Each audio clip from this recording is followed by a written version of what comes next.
While VR games are still in their infant stages, it's beyond exciting to live in a time where we get to watch VR grow and evolve in ways we can't even imagine yet. After watching Disrupt's video on spending 24 hours in VR Minecraft, that concept really inspired me to try something I'm a bit more familiar with, and that is of course Super Mario 64. If you know me, I've played this game maybe a few times. I already live, breathe, and thrive Mario 64, so why not take that next step? Why not become Mario in a sense, and see what it's really like in his shoes? That is what we're doing today. Using the HTC Vive and a modified version of the game K's and Manuar created, we have the ability to play the entirety of Mario 64 in VR. Now, seeing as I have a lot of experience already, I can usually get all 120 stars in a few hours. But with this headset on, it's gonna be a totally different vibe. So here's the game plan. I'm starting at 4:45 p.m. and I stop on the next day at 4:45 p.m. I've gone ahead and made space to sit in a chair, as well as some room to stand. I've also pushed back my couch as I'll be napping with this headset on, and I've got a little bit of water and snacks, although most of this stuff is off camera. So let's do this. Let's live in Mario 64 for 24 hours. We start outside of Princess Peach's castle, but it looks a little different as the skybox is completely missing. This is going to be the case for every level in this game because K's would have had to import 3D skyboxes into each level to make them look decent. Now here's what's really strange about Mario 64 in VR. You can move your head freely, but also move Mario around with a controller. At first, this was an out-of-body experience because your head and Mario don't feel synchronized together, but after a couple minutes, I got the hang of it. One thing I noticed that was really funny is how easy it is to spot the 2D objects in this game. Things like these trees look really flat at certain angles. Now, swimming feels really weird. It almost makes you lightheaded, and I'm not sure if that's going to be a good or a bad thing. I decided to attempt the Lekatu skip. This is of course where you jump on the edge of the bridge to bypass Lekatu's cutscene, but I didn't even come close. I do not have the same accuracy in VR. I know you can't tell from this footage, but Lekatu looks freaking huge with this headset on. In fact, everything looks life-sized, and that alone is really trippy. And then we first stepped into the castle, and I'm not gonna lie, this was really magical. This room is almost like a second home for me, and for the first time, I actually felt like I was there. Nostalgia aside, we entered Bob-omb Battlefield, and the first thing I noticed was this flat lad just chilling out. I picked up a bomb, and it was kind of funny seeing him float in the air. I guess Mario's hands and arms would have obscured my vision a bit too much. I finally started really running around, and whew, Mario can really move. I mean, being in his shoes, you really do notice how fast he runs. King Bomb was the first star I was going for, and that's when I realized how hard it was to turn quickly. It was difficult because of how swiftly the camera moves. You could never tell where you were going. And it's really hard to describe this without actually being in the headset, so just imagine that you're spinning in a chair for 2 minutes at full speed and then you try to get up and walk normally. That is the perfect analogy for every time Mario does a sharp turn. So following King Bomb's defeat was the first star, and good God, grabbing it is painful to watch. Again, it's hard to tell in the footage, but every 2 frames was a flash of white on top of this camera shaking. And I think I understand what's going on here. It seems like Mario's star animation was never upgraded to 60 frames like the rest of the game, and now it's freaking out. But next up was Koopa's Race, and I decided to try a shortcut that I usually take when playing. At the right speed, you can jump kick up this wall, and I guess by pure reflexes, I managed to do the same thing here. After beating him, I tried riding a Koopa shell, and this was way harder to control than I anticipated. Moving around was very jerky and kind of hard to look at if I'm being honest. I tried the cannon next, and it was impossible to aim with. Normally you can see your target clearly, but here you just kind of float and have to hope for the best. Then I shot for the island, and flying through the air is a combination of fascinating and horrible. Now keep in mind that I don't usually have a problem with heights, but when you're sitting in place and soaring through the sky, that does not sit well with your brain when you're completely immersed in it. So after that, I tried freeing the chain chomp, and it actually wasn't that bad. I could see exactly where my shadow was and could hit the pole pretty easily this way. That was enough of the Bomb Battlefield, so I moved on to Womp's Fortress. This was when I realized how hard it was to walk in a straight line. Maybe my controller was messing up, but the only way I could clear this narrow pathway was to look down at my shadow and slowly trudge my way across. It's probably so difficult because I can't see which way Mario is actually facing. My only frame of reference is this translucent square in front of me, but that doesn't really help. I did love how giant the Womp King looked, but he would have been much more intimidating if I wasn't able to ground pound through his body. After a couple stars, I had to climb myself up here. Usually you just wall jump your way up, but wall jumping is insanely disorienting in VR. Firstly, you run headfirst into the wall, making it hard to see. Then you have to predict when to time your jump, and the camera immediately turns, giving you next to no time to prepare your descent. I can't imagine anybody being able to do this without a lot of experience with Mario 64 beforehand. It took me several minutes to get this. Now, yes, you're supposed to use a cannon to get here technically, but that would have been harder since we can't see where we're aiming. And then there was flying with the owl, and first off, I did not like that close-up of his butt, and secondly, controlling him just felt like luck. It's usually pretty easy to aim your movement, but here I just kind of had to guess where to go, and hey, I somehow got the cage star on my first try. I'll take it. Before leaving though, it was time to blast away the wall. That was easier said than done, since again, there's no way of aiming your shot. After several attempts, I smashed the wall, but my stomach did not like watching Mario fly through the air that much at once. I finally had enough stars to tackle the first Bowser, so I figured we might as well go for that. This was my first time collecting all the red coins, and normally after doing so, the camera pans in on the star. But in VR, you just freeze in place and can still move your head, which was honestly kind of nice. What's strange about fighting Bowser is that his text box didn't show up and he just stood there, doing nothing. So this was probably some sort of glitch, and I took advantage of that. As soon as I started to swing his tail, I immediately hated it. Look how fast this spinning is. But thankfully, there is an easy method to defeating Bowser. By spamming the punch button, I can throw him a tiny bit at a time without having to move the camera. While this takes forever, this saves myself from throwing up, so it was worth it. Next, I tried flying for the first time, and it wasn't as bad as I thought it would be. Aiming for the red coins wasn't horrible. As long as I kept my focus in the middle of the screen, then I was set. Jolly Roger Bay was when things started to go downhill. Most of the stars weren't that challenging, but something about being in the water for long periods was beginning to make me feel nauseous. It's so hard to describe this feeling without experiencing this yourself. When you ascend and descend in real-life water, your body feels the force of that happening and reacts to it. But here, Mario 64 is essentially playing a trick on my mind since it seemed like I was there, but I wasn't physically moving. And the fact that a game from the 1990s can convey something like this at all is really fascinating. After attempting to shoot the cannon and miss the pole like 10 times in a row, I was really feeling crappy and needed a break.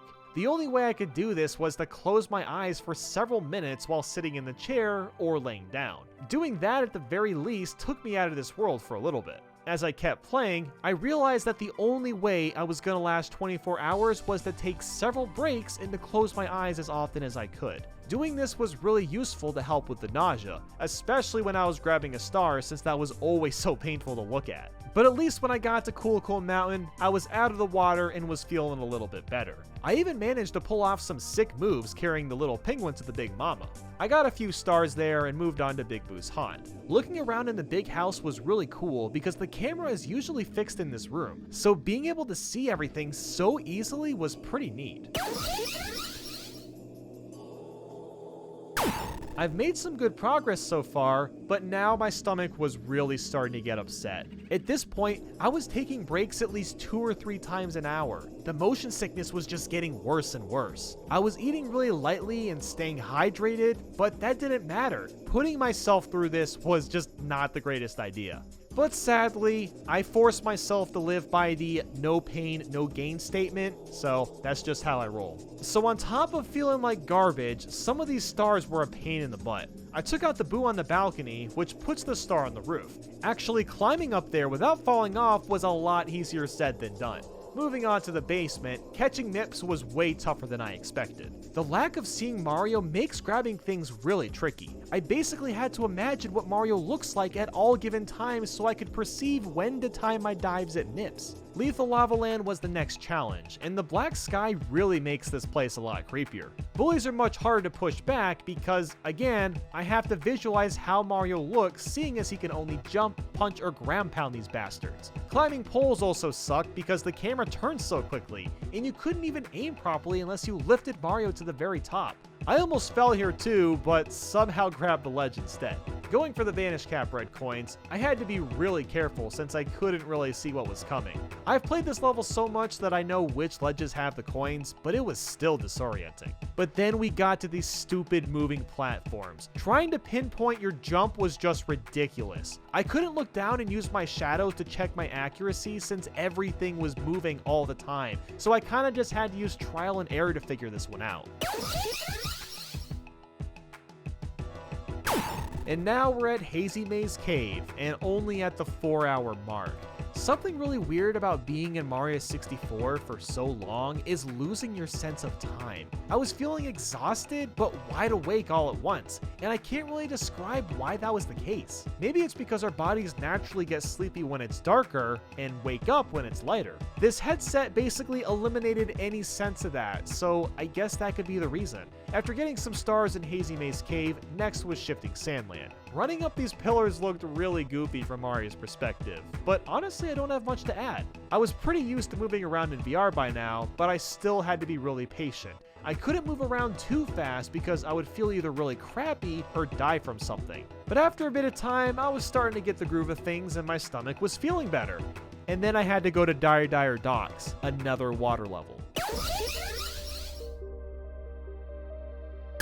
This was a lot worse than Jolly Roger Bay because this level is a bit harder and forced me to move around a lot more. I did get through it, but this was pretty much peak misery. My brain was so disoriented, my stomach hated me, and Dire Docks is just a crappy level to begin with. After slowly getting some stars there, I moved on to the second Bowser fight. And funny enough, when I got to Bowser, he once again just stood in place and his text box never showed up. So I used the same strategy as last time, mash B and wait till he hits the bomb. 6 hours in, I was really getting desperate on getting rid of this motion sickness, so I resorted to just standing up. Now I apologize you can't see my head since the camera's a little too low. Doing this made me feel a bit off balance for the first few minutes, but for some reason it kinda helped with the nausea. Now, maybe it was just a placebo effect. I honestly couldn't tell you if standing or sitting makes any difference at all. After slogging through Wet Dry World and Snowman's Land, I was ready for a nap. I was so mentally exhausted that I didn't even mind napping with the headset on. And just like that, the snoozing began and I was out for a few hours. Waking up to Mario 64 is not the most pleasant experience, and I barely felt like I slept at all anyway. But I got up because I wanted to make sure I had enough time to get all these stars. Snowman's Land had a couple of tricky stars, especially the fourth one where you're supposed to fly across this freezing pond. But instead, I triple jumped off this cliff, did some jump kicks until gathering some speed, sliding down this hill, and made my way to the star. This trick is hard to do normally, so I'm kind of shocked I pulled this off in VR. After that was Tall Mountain, and it was another endurance round since it takes so long to climb up top. And don't even get me started on catching the monkey. That was another layer of hell. Next was Tiny Huge Island, another stage that was really difficult. The Koopa rematch was the hardest part because you couldn't take your time. You really had to book it to beat him to the flag. When I got to the windy bridge, I somehow got stuck on the edge moving at a snail's pace, so Koops just whizzed right by me. To make up for that, I got a couple more stars, then I tried Koopa again and was successful. Next up was Tick Tock Clock, and I was not ready for this one. It was time for another nap. Whoops, that was a pretty long nap. I did not mean to sleep for 6 hours. What I had left to do today was Tick Tock Clock, Rainbow Ride, and all the 100 coin stars. Not much needs to be said about Tick Tock Clock. It was nothing short of brutal. Every jump had to be incredibly precise, and messing up means falling, which made me feel sick, plus I lost progress, so it was a double whammy. And after that was Rainbow Ride, and this was by far the worst level. It was so easy to fall off. Waiting on the carpets felt extra long, and so much of this level was just flag. It was honestly really depressing to be in. I was also still feeling like crap, so my frequent breaks were lasting even longer now. Looking at my star count, I was getting worried that I wasn't going to be able to finish this game in 24 hours. So for the next 5 hours, I went back and finished the 100 coin stars that I ended up missing. These were all pretty long missions, so I was taking breaks at like every 2 stars. This is where I made a fatal mistake. A couple of my breaks were around 30 to 60 minutes long, which was wasting too much time. While I wasn't feeling as sick since I was playing a lot less, I didn't realize how fast the time was ticking. I eventually got around 100 stars, only to realize I had 2 hours left on the clock. I needed to pick up my pace, and I needed to do it now. All that I really had left now was the tough stars, one of those being 100 in red coins in Wet Dry World. The biggest hurdle was getting the coin on the roof of this building. It usually requires wall jumping or a precise triple jump dive to get up. Wall jumping is obviously out of the question here, so I basically have to make this jump. It took a few minutes, but I did eventually make it up there. And you want to know what else was really weird? For these last couple of hours, my stomach stopped hurting and the nausea was gone. I'm not sure if my brain just learned to adapt to Mario 64's frame rate or what, but I honestly felt perfectly fine. I also barely ate anything the past 20 hours, so maybe that was the reason too, but either way, I felt like I had what it took to finish this. 1 hour left and 10 long stars to go. It was time to put my skills to the test. The 100 coins was terrifying in Tick-Tock Clock because I needed to get these coins from the Switch, and the only way I could do that was to very carefully turn around before even going for them. Thankfully, it ended up working out and I only missed 1 blue coin, which was more than good enough. So I got the 100 coin star and was planning on getting the one above the Thwomp next. Unfortunately, I could not find a way to get to him. Now I know that you can do the triple jump wall jump in this spot to get up there, but there was no way I was pulling that off in VR. And this level wasn't moving either, so I couldn't use the minute hand to get across. I tried this level again with the stage moving this time, only to get 80% of the way there and fall to my death. I was really running out of time, so I was forced to move on. I still needed a lot of Rainbow Ride stars, and I already knew 100 coins is out of the question. That's because I would have to get most of these blue coins from the Switch, which requires us to wall jump multiple times without messing up, so forget that idea. However, I did manage to complete the tricky triangle star, which I thought would be way too hard to do, but I got through it just fast enough. The red coins were way harder than I thought they would be. That's because all the textures on the walls look exactly the same, so I couldn't really distinguish what was climbable and what wasn't. 4 stars left, and I only had about 15 minutes on the clock. Just for the heck of it, I thought I would try wall jumping up this wall a few times, and this happened. Okay, so pulling that off was completely unexpected. I guess maybe 100 coins would have been possible, but now I just don't have the time to try that anymore. Since I got up there though, I did talk to the Pink Bomb so I could at least go for star 6. The cannon shot actually looked pretty clean, but after a few seconds, I realized I overshot the island entirely. I only had like 10 minutes now to complete the 3rd Bowser and the red coins, so I just headed right on over there to finish this up. The red coins really weren't that bad because a lot of this level was just muscle memory for me. Bowser once again let me have a free shot on him. I gotta say, I've never been more thankful for the text box glitch. So I used the same spamming strategy as before for the first throw. Bowser got up and breathed fire everywhere, but I grabbed his tail anyway, and by some miracle, none of the fire hurt me. So I hit him a second time, and now was the hard part, the 3rd throw. I couldn't use the same strategy since none of the bombs would be close enough, so my only option was spinning the controller like wild and praying the throw works. And would you look at that? Bowser barely scraped the tip of the bomb and I completed Mario 64 entirely in VR. Since I took so many breaks, I wasn't able to get all the stars on time, and I actually ran over the 24 hours by a few minutes. But it's done. There was nothing better than watching Mario fly around the stage and wrap things up. Even the credits was really cool because the camera would zoom out and show the entire layout of every stage. So was it worth spending 24 hours in Mario 64? No.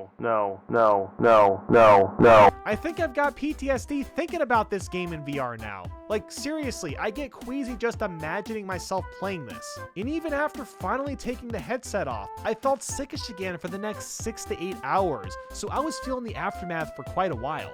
But despite the pain, I'm glad that I pushed through and did this. It's made me appreciate playing Mario in the third person so much more now, and I also realized why Nintendo made the VR mode of Mario Odyssey at that one camera angle. It was to prevent what I just went through. We've attempted Mario 64 DS without Mario, New Super Mario Bros. With only feet, Sonic Heroes without Sonic, and even maxing out the coin count in a cursed Lego figure. All of these stupid challenges have led to this moment. Mario 64, elbows only. Okay, so the only feasible way to do this challenge is with a DDR pad. But how on earth is this going to work? Well, the arrows will be mapped to the joystick, circle will be the A button, X will be the Z button, and triangle the B button. Square and select are going to change depending on which inputs I need. The rules are to only use my elbows and to beat the game. And if you think I'm joking, well, I had a camera on me the entire time. Now, normally when I'm going through these challenges, I very briefly touch on the easy levels and dig into the ones I struggled with. This is the first and maybe only time that I can safely say that every star was difficult. Just look at me trying to walk. Moving around is quite literally a workout. At first, I was feeling pretty good and thought I could knock out about 40 stars in a day. Oh, I was so naive. When I landed in Bob-omb Battlefield, I realized that I didn't know what I even wanted to start with. I'm basically limited to using 2 slow inputs at a time, so that doesn't leave me with any easy options. Like, look at this, I fell off the bridge. This is when it really sank in how absurdly hard this was going to be. I can't even walk over a basic bridge. Basic turning is an obstacle. Getting around small ledges was almost a puzzle. And worse, my knees were already starting to hurt. This isn't a good sign considering I don't even have 1 star yet. So guess how I had to get to King Bob-omb? I used the warp and the flowers to bypass the bridge. I'm not even kidding. Once I got up to the king, I thought he would be harder, but I found that by doing big circles, I always had enough time to grab his back and chucked him 3 times. That was 1 star. Just 1 star.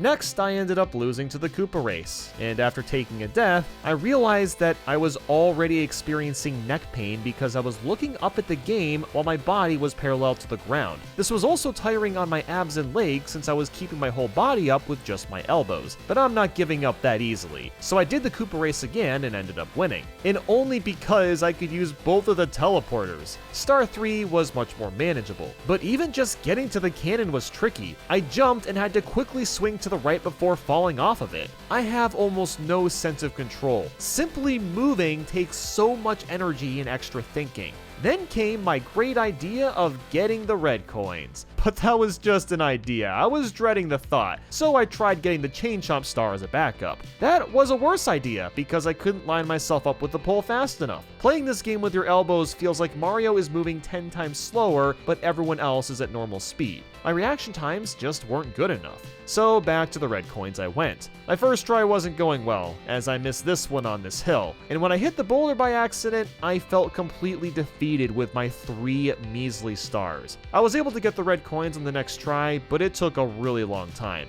I was legit out of breath by the end because of how much moving around I had to do. I felt like I was doing a really bad plank for 20 minutes straight.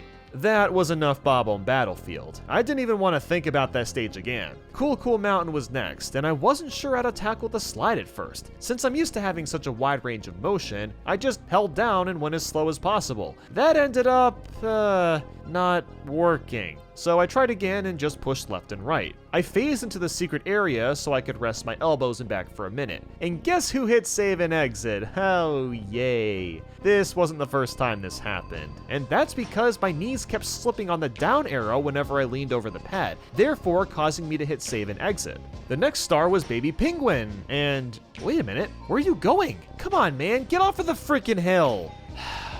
Anyway, I had been playing for roughly 30 minutes, so I was starting to get a little bit better with the movement. It was time to start attempting speedrun strats. I took the shortcut down half of the mountain, no problem. The next challenge was clearing this massive jump. So much for that. On the next try, I got the jump, and honestly, it felt pretty good. Well, maybe I should say my soul felt good. The elbows, not so much. Then I went for the star 6 skip because it didn't seem that hard, until I tried it, and it didn't go as planned. So fine, I jumped to an easier spot and tried again. Nope. Nah. Aha! That's the one. And with this star, I learned something really insightful. Wall jumping sucks. Jumping off the wall itself is fine, it's carrying your momentum afterwards that's the problem. So backflip it is, at least for the first part. I managed to hit the triple wall jump perfectly, except I didn't have the right angle. My only choice now was the green wall, and after 10 tries, I somehow jumped to safety. I was so paranoid about falling that I actually crawled the entire way there. As much as I hated the idea, I figured red coins would be my next choice. It was gonna be grueling and long like it was in Bob on Battlefield, but also doable unlike a lot of these stars. Not only was there a lot of scary jumps to do, but I also died 3 times after getting all the red coins. The real challenge here was actually getting to the star. Normally I just long jump across the broken bridge, but there's no way I can build enough speed to do that. So my only other option was to very carefully jump towards the other side, and this took several tries. After grabbing the star, I told myself, no more red coins. Oh, yeah, I wish. So, status update, while I run through Bowser 1, my elbows were getting really raw and dried out. Hitting the pads didn't hurt that much, it was when I took a break and the blood rushed back in. And then there was Bowser. This was not the same as the King Bob-omb fight. Bowser spins much faster and grabbing his tail takes much more effort. Once I actually did grab it, I knew I couldn't spin around normally since my elbows can't move that fast. I resorted to the weenie method of just mashing B. This method should work up until the final Bowser, if I ever get there, that is. While I was taking a break from the Bowser fight, my neck was starting to strain when I just moved it around. I don't think I'm getting 40 stars today. I'll be happy if I even reach 20. I went for the slide star next, and no, I'm not gonna bother getting the secret one under 21 seconds. After that, I thought aquarium would be easy enough. And yes, it is technically easy, but it is also excruciatingly painful on my right elbow. The only way to swim accurately is to hold A, so I held most of my body weight on my elbow while also using my left elbow to aim. Look how pink my elbows are now. I mean, maybe you can't tell that much, but it was getting really bad. Then Jolly Roger Bay was next. And again, it wasn't hard, but it just hurt like crazy. I decided to do the chest star because I had to get out of the water. The wing cap star also opened up and of course I'm gonna get the reds. With my elbows, yeah, you're a real funny guy if you think that. Really comedy, 100. I was kind of over Jolly Roger Bay already, so I went to Womp's Fortress.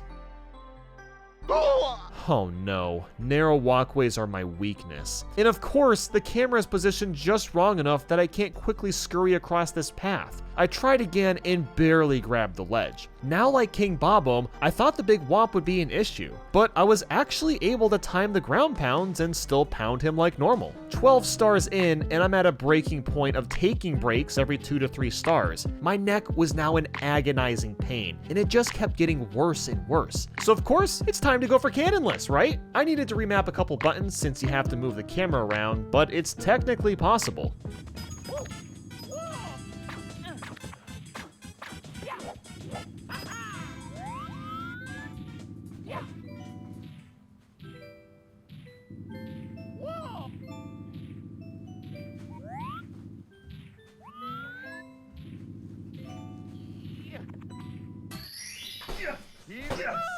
Yes! Let's go!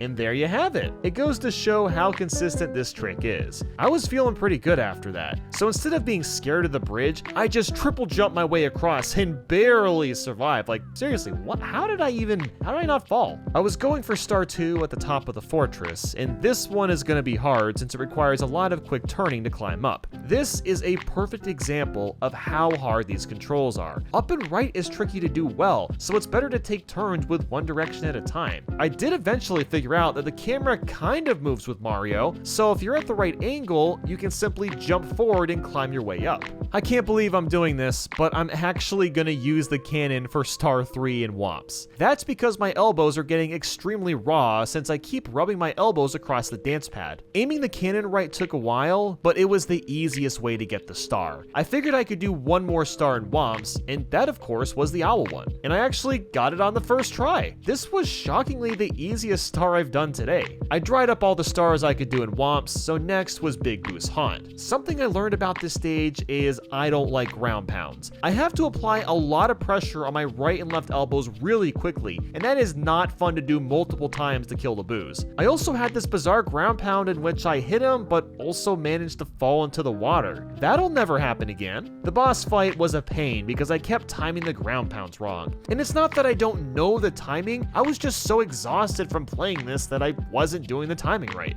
At this point, I'm about 5 hours into playing, and on top of my elbows and neck in scorching pain, now my shoulders are feeling a burn. I've realized that 40 stars today are definitely unfeasible, so I was just gonna do 23 stars since that's roughly a third of what I need to do. Up next was the Boo merry-go-round star. Despite the pain of ground pounding, I was getting more efficient with the boos. Next was the Haunted Library star, and I accidentally hit the wrong book. At this point, I was in a bit of a bad mood and just wanted a hot bath or something, so I was playing pretty sloppily. Reluctantly, I also decided to go for red coins again. If a star was possible, I kind of had to get it since so many of the stars would be basically undoable. I hated jumping for this coin in particular because the camera angle was so awkward. I would have raged if I fell down. I was done with Boo's Haunt, so to the basement I went. Walking through the door, I remembered that Mips was going to be actually really hard to grab. He moves friskily and requires decent movement and timing. The only thing I could think of doing was grabbing him with a punch, but I just couldn't get the timing right, if that even works. But for some reason, I felt this need to keep going for Mips,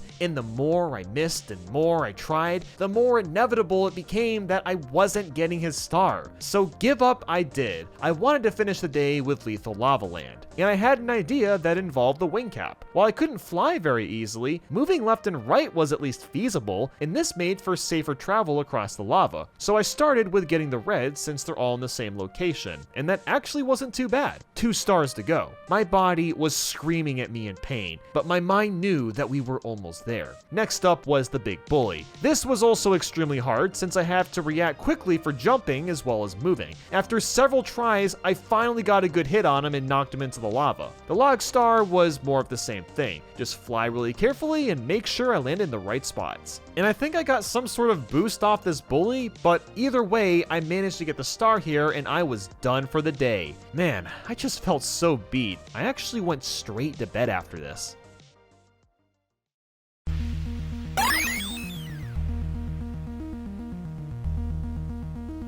I awoke after a restless night. 6 hours of sleep and I was stretching to get out of bed, and everything was sore. It felt like I had worked out for 2 hours the day before, but this was just from playing Mario 64 with my elbows. I brought down a pillow today because my knees needed some form of comfort. As soon as I started playing, everything was immensely sore. You know that feeling when you know you shouldn't be doing something but you do it anyway? That's what I was going through. It took forever to get 1 star, and after that, I knew it was time for a new setup. This was no longer about beating the game.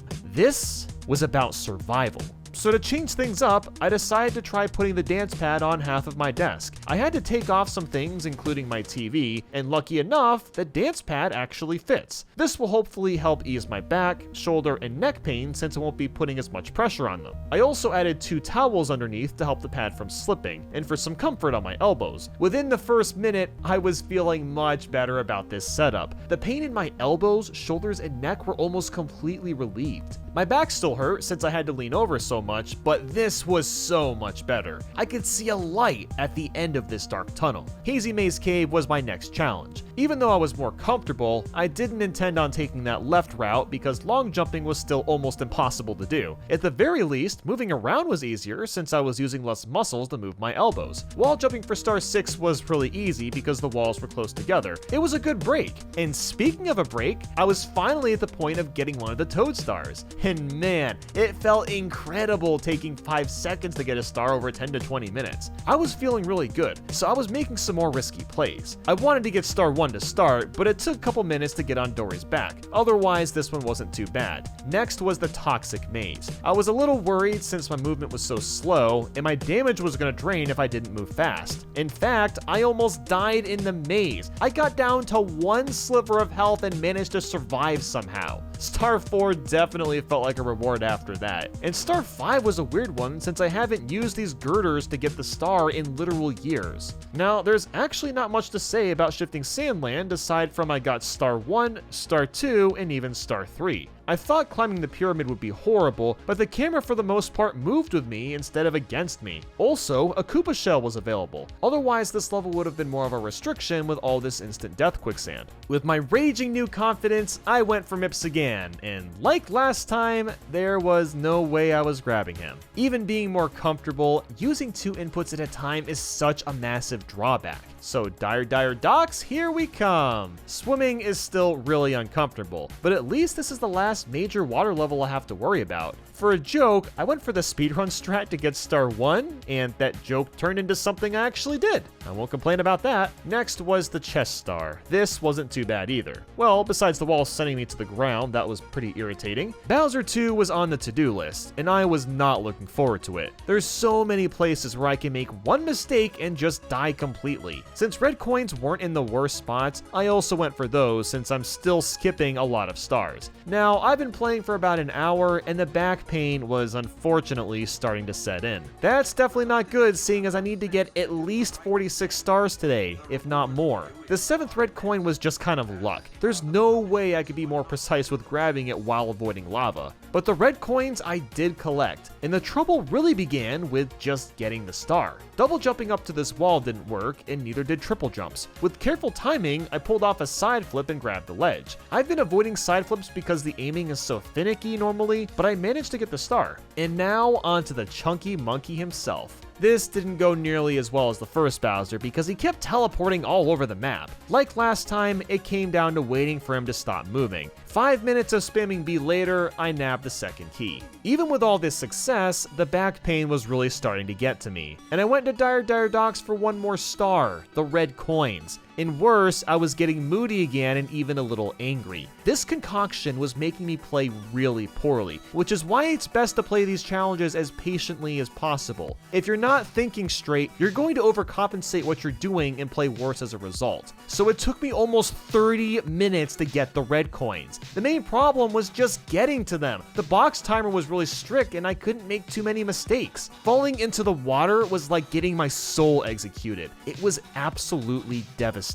After getting the red coins, I was completely over dire docks. The Vanished Cap Reds were, they were something else. Sliding down could only be done by moving really slowly or ground pounding in the air. Otherwise, I'd fall into the darkness. After a few failed attempts, I found that the last 4 red coins were easier, despite there being more moving pieces. I also went back to Hazy Maze Cave since I forgot about the Metal Cap Reds, seeing as those aren't very challenging either. I didn't want to go back to dire docks, but the Cage Star is also really easy, so I went for that one too. And finally, I'm heading upstairs, and the first thing I did was talk to Toad. My back is ready for a break, but I have to keep going. I went to Tall Mountain, only to later realize this was going to suck just as much as dire docks, if not more. That's because the jumps I have to make are much larger than before. Even this one right here. It took me about 20 tries before I made the leap, and then I realized that the log would also be unusable since I wouldn't be able to react to the rolling. My only option for traveling was with the Fly Guy, so I got the Lonely Mushroom Star to start. But that meant hitting the Fly Guy again and climbing up again. which both of those weren't very fun.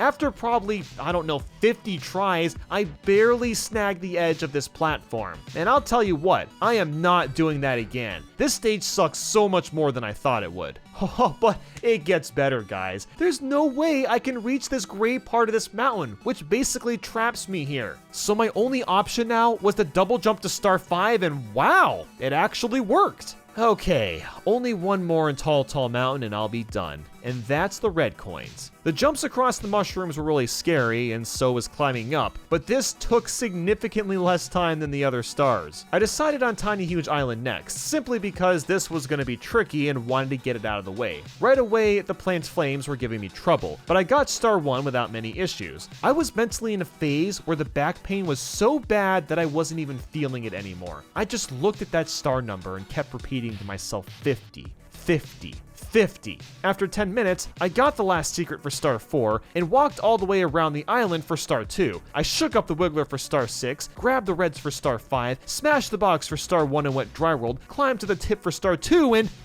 Wait, that's it. I got 51 stars! Oh, thank God. I can take a moment to rest. Finally.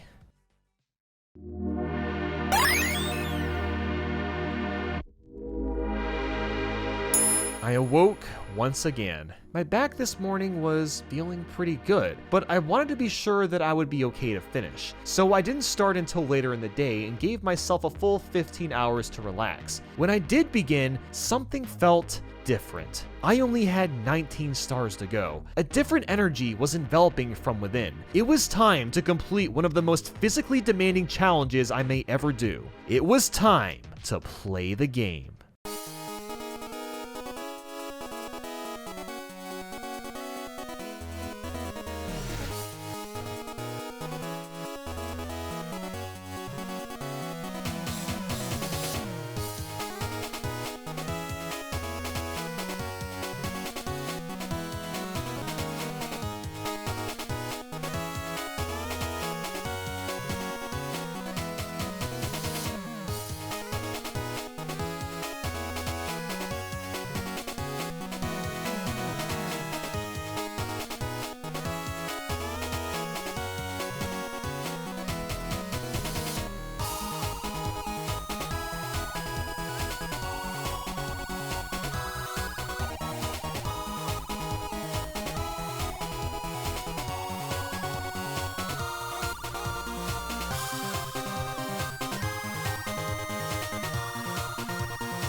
There it is, 70 stars. My back was sore, but the adrenaline had kicked the in and I was ready to win the game. I was ignoring the red coins this time. This was all about Bowser. When I entered the final pipe, I felt this massive rush pass through my bodies. 3 long days of this was about to come to an end. I wouldn't be able to throw Bowser at bombs with noob strats. I actually had to spin and do this normally. And thankfully, there is a way to spin without spinning the joystick. By holding C right or C left and mashing left or down, the camera will spin, which also forces Bowser to spin. That's right, I have to throw completely blind 3 times with my elbows. At first, I was shaking one of my elbows to try to mash a button. Later finding out I didn't have to do that. And after several missed throws, boom! The first hit is done. This next throw was not going well. In fact, I had to take a couple breaks just to rest my arms. I was getting so exhausted from this. I kept missing just because of how difficult it was to aim. Like I said, I'm basically throwing blind. Several minutes later, and now my health was down to 1 sliver, but I was closer to a bomb. And bam! 1 more to go. Then finally... So long, Bowser. Oh, it was right there! So long, Bowser. Yes! That's it.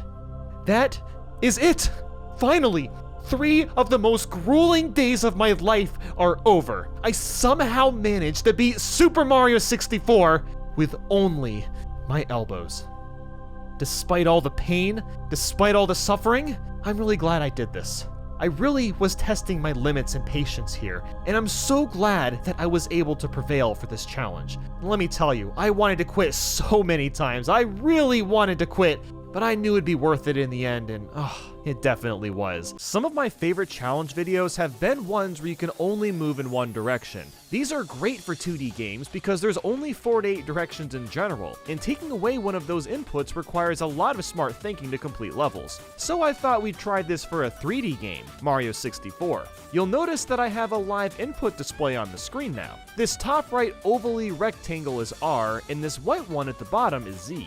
While I can technically move my joystick in all directions, I've disabled every input except for pushing up, as I'm sure you've noticed by now. I have no idea how this is gonna go, so let's find out.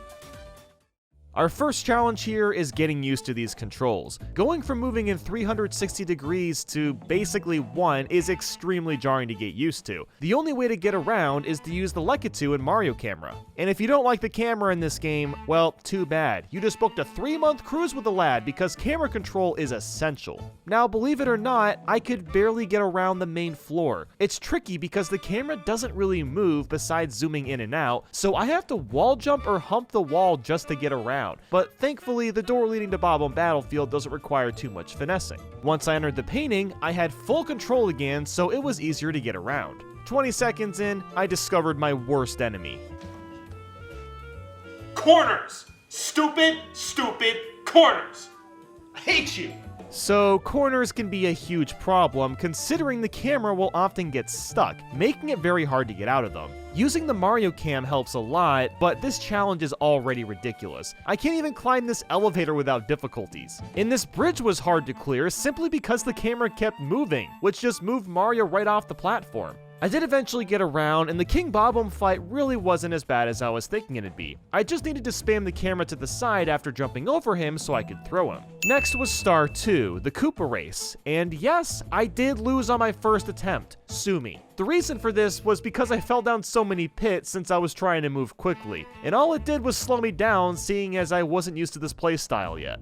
Frustrated, I did 2 long jumps off the top and landed on the floating island to nab Star 3 instead. The next Koopa race went a lot smoother. I made sure to take my time a bit more and I was basically set. I was gonna go back into the painting, but Mario missed and now I was stuck on a wall. And again, I can't emphasize enough with how much this playstyle sucks. The simplest things are now a chore because I don't have a full range of movement. I worked on Star 6 next, and it was honestly pretty easy. Since I don't have the wing cap yet, I figured I might come back later for more stars. Back on the main floor, I had no idea how I was gonna get to another door. I tried backflipping around, but then I just got stuck on the stairs. Thankfully, I was able to somehow belly slide down the stairs, but like, really? What world do we live in where I have to explain how to get around the stairs? This challenge is nuts. I figured getting into Cool Cool Mountain was my best shot, but I accidentally took this back door to the basement. After backflipping my way around, I somehow escaped and had a good angle for Cool Cool Mountain.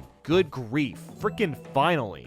I figured I'd tackle Star 1 since the slide is pretty easy, or so I thought. As it turns out, I can't move the camera at all, so Mario just flew right off and fell into oblivion. My only chance of beating this was to control Mario's speed, which can kind of be done by jump kicking in the air, but even that doesn't work that well. I tried taking shortcuts, but that accomplished very little since I couldn't pull back to slow Mario down when falling. I was able to slow my speed by grabbing this ledge at least, and the idea was to take the hidden shortcut, but either Mario went too slow or too fast on this turn, so that wasn't viable either. After dozens of attempts, my only option was to jump near the end of the slide and ground pound above it to halt Mario to a stop. I eventually figured out that you could move the camera down here if it was zoomed out in Mario Cam, which obviously helps us quite a bit. And miraculously, after all of that, Mario hit these walls at just the right angle and speed to where I didn't fall down this icy path and I managed to make it to the end.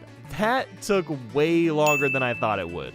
Next, I went for Star 2, and I don't know why, but I just had to try the speedrun route for this. And after a few attempts, I actually pulled it off, albeit I needed to ground pound to survive. That really goes to show just how easy this strat is. It's mostly just holding up and letting gravity take over. For fun, I figured I'd try racing this penguin since I was somewhat used to this slide, and that didn't go well. While racing him, I did discover a pretty neat soft lock though. By diving into this corner, Mario is stuck in this animation for basically forever. There's no way to slow down, dive, ground pound, or turn. But anyway, the next star I tried was Star 6. Getting to the bottom of it was pretty simple. A backflip did the trick. After doing a pretty scary blind wall jump, I made my way up top and grabbed the star. I came to the conclusion that star 5 was going to be impossible because I can't move the cursor to select it, and I can't beat the penguin race anyway. The last thing I could do here was go for 100 in red coins. I knew there was no way I was getting all the coins on the slide, so I basically had to take it multiple times and grab a few at a time to ensure I wouldn't fall off and have to start over. The red coins were scary to go for, but most of them weren't that bad. Since I had to skip on so many of the slide coins, I basically had to grab everything that was available. Eventually, I got to about 90 coins and all that was left was going to the bottom of the stage. Meticulously jumping to the pink bob-omb, he opened up the cannon so I could have a shot at coming back for the red coin star after getting hundreds. The plan seemed to work, but I forgot about one crucial point. I entered the cannon and that's where the trouble started. I can only move this cannon in one direction, down. I really didn't want to grab the red coins again, so I shot at the slanted wall, slid forward a bit, and ledge grabbed myself to safety. I am stunned that it actually worked, and very relieved too, since that's about all the stars I can get in this stage. So after that, I smacked my way around the floor and got this very lucky bonk that positioned me right in front of Wop's fortress. The first star was pretty manageable considering the boss fight was a joke. Using Hoot to fly to the cage wasn't going to be an option, so I just long jumped from the tower to reach it, confirming that stars 2 and 5 are possible. Star 3 required a super precise camera angle, so I would slightly move to the left when wall jumping up top, and it managed to work out. 100 in red coins took a while, but they could both be completed. The final star is blast away the wall, but as we know, the cannon isn't going to do us any favors. I tried the cannonless strat and wasn't able to hit the right angle. Maybe this one is doable somehow, but it's really not worth going for. Leaving the Womp's Fortress room was more annoying than I want to admit, since it's so easy to get stuck on walls. Eventually, I found my way to the Jolly Roger Babe room, expecting a complete travesty. And travesty I got, because the water is quite possibly the worst aspect of this entire challenge. When Mario is submerged in water, he does not move with the camera like on land, which means I can't complete the easiest star in the game. Mario is only able to swim forward or down, so the aquarium star cannot be done. And with that fun fact, I was expecting similar results in Jolly Roger Bay. I'm lucky this cannon is poked out of the water, because at the very least, it gives me a chance to kind of position Mario in a spot where he can swim in one direction and maybe go inside the cave. With that said, it's a lot easier said than done, because when you pick a direction for Mario, he pretty much doesn't change direction for any reason whatsoever. I tried swimming across the walls to move left and right, but this only works to some extent. With this, I eventually got stuck in this corner with seemingly no way to turn around or get out of it. Talk about feeling helpless. A few attempts in, I did manage to get in front of the ship, but I really couldn't do anything more than that. The cannon didn't have a lot of options, so I decided to swim to the other portion of land towards the right. Doing this, I finally managed to line myself up and enter the cave. So at the very least, I could knock out Star 3. Now, I tried so many different methods to get into the ship so I could attempt the other stars, but the stupid eel just would not leave and I had no way of getting inside. I even tried clipping through the ship like speedrunners usually do, but I couldn't get the right angle to pull this off. There really was no hope, so since I can't move the ship, stars 1, 2, 4, and 6 are completely inaccessible. And star 5 requires the cannon or ship to get to, but neither of those are viable options either. Now, I will mention that I could shoot the cannon and land on the island by just moving the cannon down a tiny bit, but I have no method of slowing myself down or even pulling back. And even so, this strat slows down Mario even more by pointing the camera a tiny bit to the left, so it's really not going to work. Before moving to the next level, I realized that I have no way of getting the wing cap. In order to look up into the ceiling, I have to push down on the joystick, so that means I can't get those red coins, and I can't finish the Bob-omb Battlefield stars. I mean, sure, the red coins would probably be doable, but I just moved on to Bowser in the Dark World. This was a fairly straightforward stage because it's built in such a linear way, and the camera is very easy to navigate. After grabbing the red coin star, Bowser was next, and I didn't think he would be too hard. He turns really slowly for his first fight, so once I grabbed his tail, I tried spinning the camera around to see if that would also spin Bowser, and surprisingly, it actually does. But I took the easier route anyway, and very slowly threw him in a straight path towards the bomb. But with the knowledge that I can throw him, I'll actually have a shot at the final Bowser fight. All I had left to do on the main floor was Peach's slide, and actually getting there was another story. I simply could not change my angle and would always move towards the star door. Something weird with Mario Cam is that when you leave the star door, for some reason Mario Cam locks in on Mario and faces behind him, and this only works when going through this door. This is seemingly the only way to get the Peach's slide. Now the slide itself was giving me some issues. Even if I slowed down a little bit, I was always drifting to the left and falling down. I got past this by sliding down this railing, slipping off, and finally ground pounding back on the slide. Several more ground pounds and camera changes later, I somehow got myself down the slide facing backwards. This kinda just felt like dumb luck. And no, I'm not even gonna bother attempting the secret star under 21 seconds. This was obnoxious enough. After literally 2.5 minutes, I finally got to the basement doors so I could start trying those levels out. Catching Mips wasn't too bad, I just needed to carefully angle my camera in the right direction, and that was about it. So the next level was Shifting Sandland. Most of the stars here were really simple, I just needed to be cautious of all the quicksand. Fighting the hands was pretty interesting, because I somehow managed to continuously jump on the right hand, and when he opened up, it took him out completely. I gotta admit, I've never done that before. And the left hand pounded the ground for like a minute straight, but eventually he went down and the star was mine. The red coins aren't going to be possible because there's some I simply can't reach without the wing cap or better control options. Or at least I'm not going to be getting them. 100 coins is already going to be a pain in the butt. Also, I haven't mentioned this yet, but climbing the pyramid is such garbage. Since you can't send the camera through walls, it's so easy for Mario to get stuck and you have to constantly space yourself away from walls. Slowly but surely, I nabbed a star and was done with the stage. I moved on to Lethal Lava Land next time, and there's not really much to say here. All the stars were easy to get, although 100 coins did take quite a long time. And after that, it was time to finally drain the mode, which wasn't really a problem, but I had to be careful to not hit the water or I might get stuck inside it. The Vanish Cap red coins were somewhat challenging since I couldn't really see in front of me, but I pulled through and nabbed the star. After grabbing a Toad Star, I had a feeling that Hazy Maze Cave was gonna be rough. Getting around this stage isn't too bad, but there's some sections where the camera locks in place and you can't do much about it besides try to angle Mario towards the door. I had to be very particular with getting Dory as well. Since I could only move in one direction, I basically had to wait till Dory lined up with me so I could get on and nab some stars. Star 3 and the Metal Cap stage were pretty straightforward. And back into Hazy Maze Cave, I was thinking that Star 6 might be impossible since the camera angle makes wall jumping really hard. But by triple jumping and wall jumping at the back wall, it allowed me to get up to get the star. Stars 4 and 5 are easy enough, the maze wasn't much trouble and they were easy to get to. The real struggle for Hazy Maze Cave is 100 coins. I needed to get a majority of the blue coins from this switch, and the timer is just so tight with a camera that's way too slow to work with. These coins are hard to grab when playing normally, so I was thankful that I got at least 5 of them, and that was enough for 100. And the lift for the red coins was also the worst. The camera chugs behind you, which makes grabbing the coins a big pain in the neck. What felt like 3 years later, I got all the reds and 100 coins and was finally done with HMC. At this point, the basement was almost finished, and we actually had a pretty good amount of stars. All I needed to do now was get to the second Bowser key, and I actually had a chance here. Wait a minute.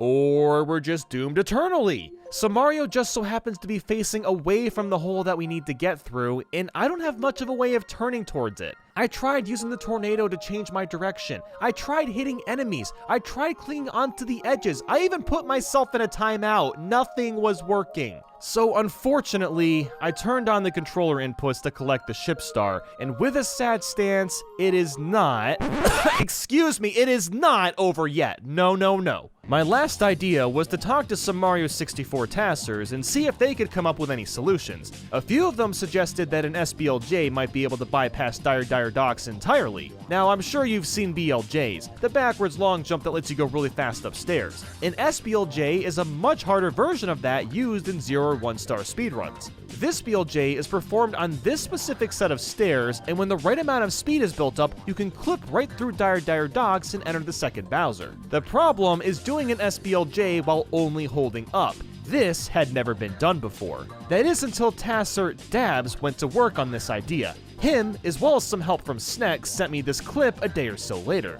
The footage starts with the camera getting situated facing away from the 30-star door. Then a long jump is performed and is brought back towards the stairs. While this is happening, the camera is very carefully trying to circle around Mario so it faces towards the door. Then the SBLJ is performed, Mario jumps at the wall for about 10 seconds, and boom! Just like that, we have bypassed DDD entirely. So this proves that theoretically, we can continue this challenge because an SBLJ, while only pressing up, can be performed. Now keep in mind that I skipped a lot of the technical reasonings for how this worked at all, so if you want to learn more about this, you can check out Wikipedia, which goes into lots of details about Mario 64 task tricks. And because of this new discovery, we can continue on with the challenge and see if it's actually possible. A few of the red coins in Fire Sea were a bit hard to get to, but this level wasn't too bad. And the second Bowser fight uses the same strategy as before, spam B and win. And with that, we've got the second key. Now, before going upstairs, I forgot that we hadn't tried Big Boo's Haunt yet. And holy crap, this was by far the most infuriating stage to play through. And I'm sure you can guess why. Almost every room in this mansion has a fixed camera, so trying to get anywhere is nearly impossible. You have to pray that Mario Cam moves behind you, and it doesn't want to cooperate most of the time. I started with Star 1, and just going into the rooms took an incredibly long time. I mean, look at how ridiculous this door is. The camera will not move towards it no matter what I seem to do. I did eventually get the star, but my lord, this was genuinely painful. I went for Star 2, only to forget that water is my mortal enemy. As soon as I jumped in, I made a fatal mistake considering I had no way of getting out of the water. Thankfully, though, I can't take another route to get to the merry-go-round. Taking out the boos was pretty weird because I had to keep wall jumping my way back to them, but it was otherwise a simple star. Now, let's talk about getting to the second floor. There really was no easy way of doing this, and the main reason for that was because turning Mario when going up there was stupidly hard. The only option I found was using the sides of the stairs and diving my way up. Thankfully, the library was easy to get through and Star 3 was possible. The next star I went for was Star 5, and taking out the boo was no problem. The issue at hand is actually getting to the roof to grab the star. I did manage to get to the side, but the camera is notoriously awful on the roof. There was absolutely no way I was going to be able to turn around. I tried going back to the balcony, and I found other ways to get on the roof, but nothing was getting me close to the star. Heck, I even got to the very top of the roof, but still had no way of turning myself around. So I gave up on this star. Maybe there's a way to do this one, but I don't know how. The last thing I tried was 100 in red coins. These two stars were extremely time-consuming and annoying and required a lot of trial and error, but you could get them both. Now, I don't know about you, but I am ready to move on from this stupid level. Now, while I had to punch my way to get to this door, at last we've made it to the next floor. I jumped into Wet Dry World next, and I know I can't get every star here, but I figured we'd try to get a few. Star 1 was pretty easy since you can just teleport yourself to the top, and oh my god, it feels so good to have a free roaming camera again. You have no idea. You really have no idea. It was a little tricky getting to the top of this stage, but I found a solution by using this heave-ho, and it was the simplest and most consistent method. Getting to Star 2 wasn't too bad. I just had to play carefully. Star 3 was basically the same steps as the previous star, so this was also possible. Star 4 required me to be really quick, but I managed to just barely get on the elevator in time. Stars 5 and 6 weren't going to be possible because I have no way of getting to them, and the water would stop me in my tracks anyway. So I just decided to move on. I nabbed the next Toad Star and traveled to Snowman's Land. And frankly, all the stars here were really easy. I don't have much to add besides that I'm glad to have a bit of a break. The igloo was a little annoying, I guess, but nothing compares to Big Boo's Haunt. Seriously, that level is gonna haunt me for the rest of my life.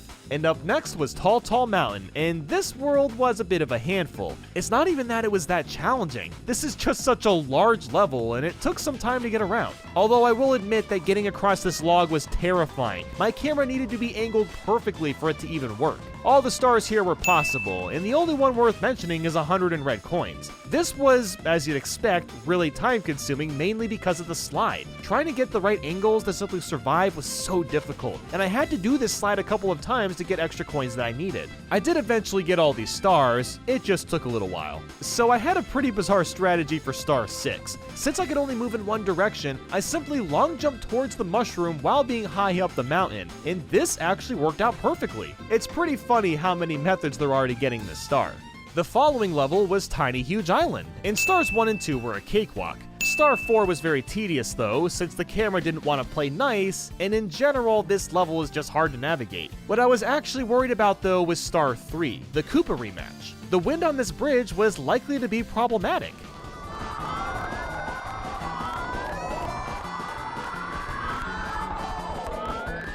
What the f?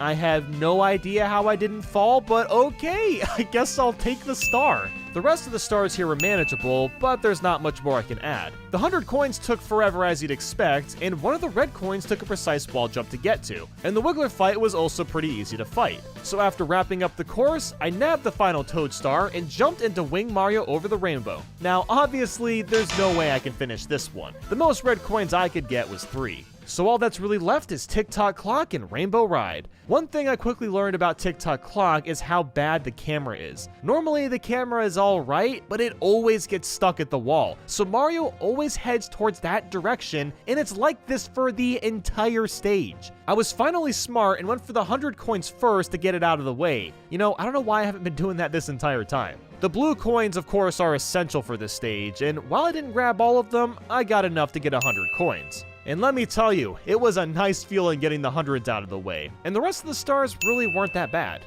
Like I said, I just had to put up with the garbage camera, but all the other stars could be done. And after that, we just had Rainbow Ride to do. The first star I went for was 100 coins, and I gotta be honest, it was going pretty well. That's mostly because the camera was actually being a good boy and listening to me. He was so easy to work with since the level is so wide open. But then came the problem of the blue coins. I tried wall jumping up this wall dozens of times, and I could barely do more than 2 jumps at once. So scrap that star, I suppose. I decided I'd just go for the red coins instead. I had to make a lot of blind jumps to get them, but it really wasn't that bad. Also, I do apologize that my footage might be a little choppy for the rest of this video. I've been having computer issues where my recording software stutters every once in a while. But anyway, the rest of the stars were pretty simple to knock out. Tricky Triangles, I guess, was the toughest one, but honestly, we're ready. It's time to take on Final Bowser and finish this challenge up. The red coins weren't much trouble, because this is another stage where the camera is really easy to move around. We grabbed our final star, and it was go time. Good old Rainbow Bowser. I slowly hit him with the bomb once, then twice, and now came the hard part. All I had to do now was spam the camera to the side, and over time, I started to build some decent speed. It was incredibly hard to aim my throw, but I actually had a shot at this. And then it happened. Bowser took a bomb to the face, and just like that, we can confirm that it is possible to beat Super Mario 64 while only pressing up. Quite frankly, I can't believe we actually made it this far. I thought we would have gotten stuck in several places, and my god, this challenge got so tedious at points, but really, we only got stuck in Dire Docks, and even then, the SM64 testers figured out a solution. If you've played Mario 64 DS, then you'll remember that Mario is required to unlock Luigi, as well as unlock the power-ups and fighting the final Bowser. But what if there was a way to beat the game without Mario at all? Today, we're gonna find out if that's possible, and as a bonus, we're gonna collect as many stars as we possibly can. We'll start, of course, in Bob-omb Battlefield. The first star with King Bob-omb is easy peasy, but right after that is our first dilemma, racing Koopa the Quick. The only way to race him is with Mario, which would defeat the whole purpose of this challenge. So instead, I collected star 6 and moved on to Womp's Fortress. I was able to get every star here except the last one. For that, you have to break this red brick with Mario, Luigi, or Wario so you can activate the star in the glass box. But Yoshi can't break them to my knowledge, so we may come back. The hardest star to get here was the red coins, because there was no easy way to get to these floating islands, which just so happened to have the last 2 red coins I need. I couldn't kick this plank down to walk across, and since I have no skills with the DS version of Mario 64, long jumps and triple jumps from the tower weren't working either. After messing around for a bit, I accidentally grabbed the top of the plank and realized this might work after all. After a few tries, I found that by building a bit of speed and jumping, you can make it to the arrow-shaped island to get all the red coins. After that, I went into Peach's Slide, and both stars there were a cakewalk. Next up was Jolly Roger Bay. At first I was a bit worried about the 100 coins because I knew I wasn't getting all the blue coins, seeing as you need the Koopa shell to do that. And I can't get the Koopa shell without the other characters since it's in this box. But I only worried because I know the original Jolly Roger Bay is very stingy with its coins. Thankfully, the DS game is much more generous. It adds Goombas in the cave and there's extra coins on groundwater, so I was pretty much set.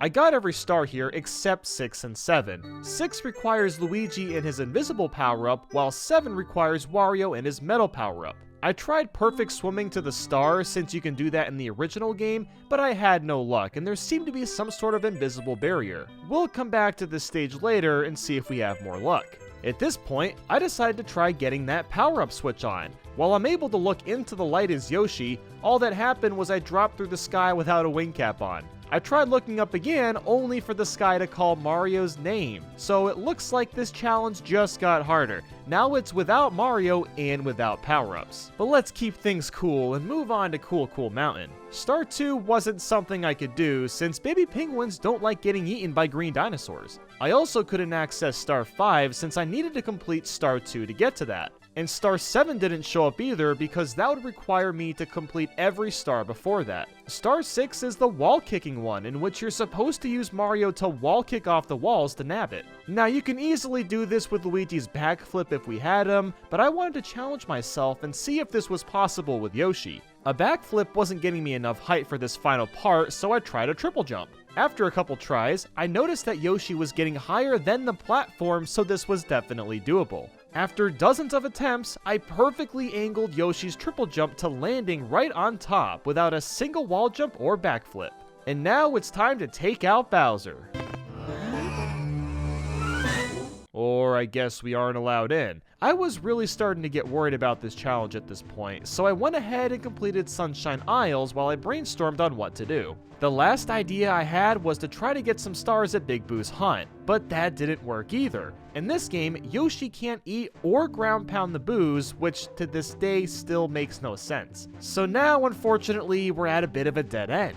I can't go to Big Boo's Haunt, I can't get any more stars from the levels I can access, I can't go to Bowser, and I can't hit the switch to turn on the power-ups. Now is the time to do some research, so the first thing I did was look up Mario 64 DS speedruns. What I found instead was first Bowser battle as Yoshi, and thought, okay, this is exactly what I'm looking for. And then the video is literally him opening the door with Mario first, then running back, changing into Yoshi and moving on. I mean, I could technically do this since I wouldn't be entering a level with Mario, but that's kinda lame if you ask me. So I decided to go into the Mario 64 DS speedrunning Discord to see if anyone there would know, and I got a response from a guy called Adil, and he said, sadly, there's no known way of getting past the 12-star door with Yoshi.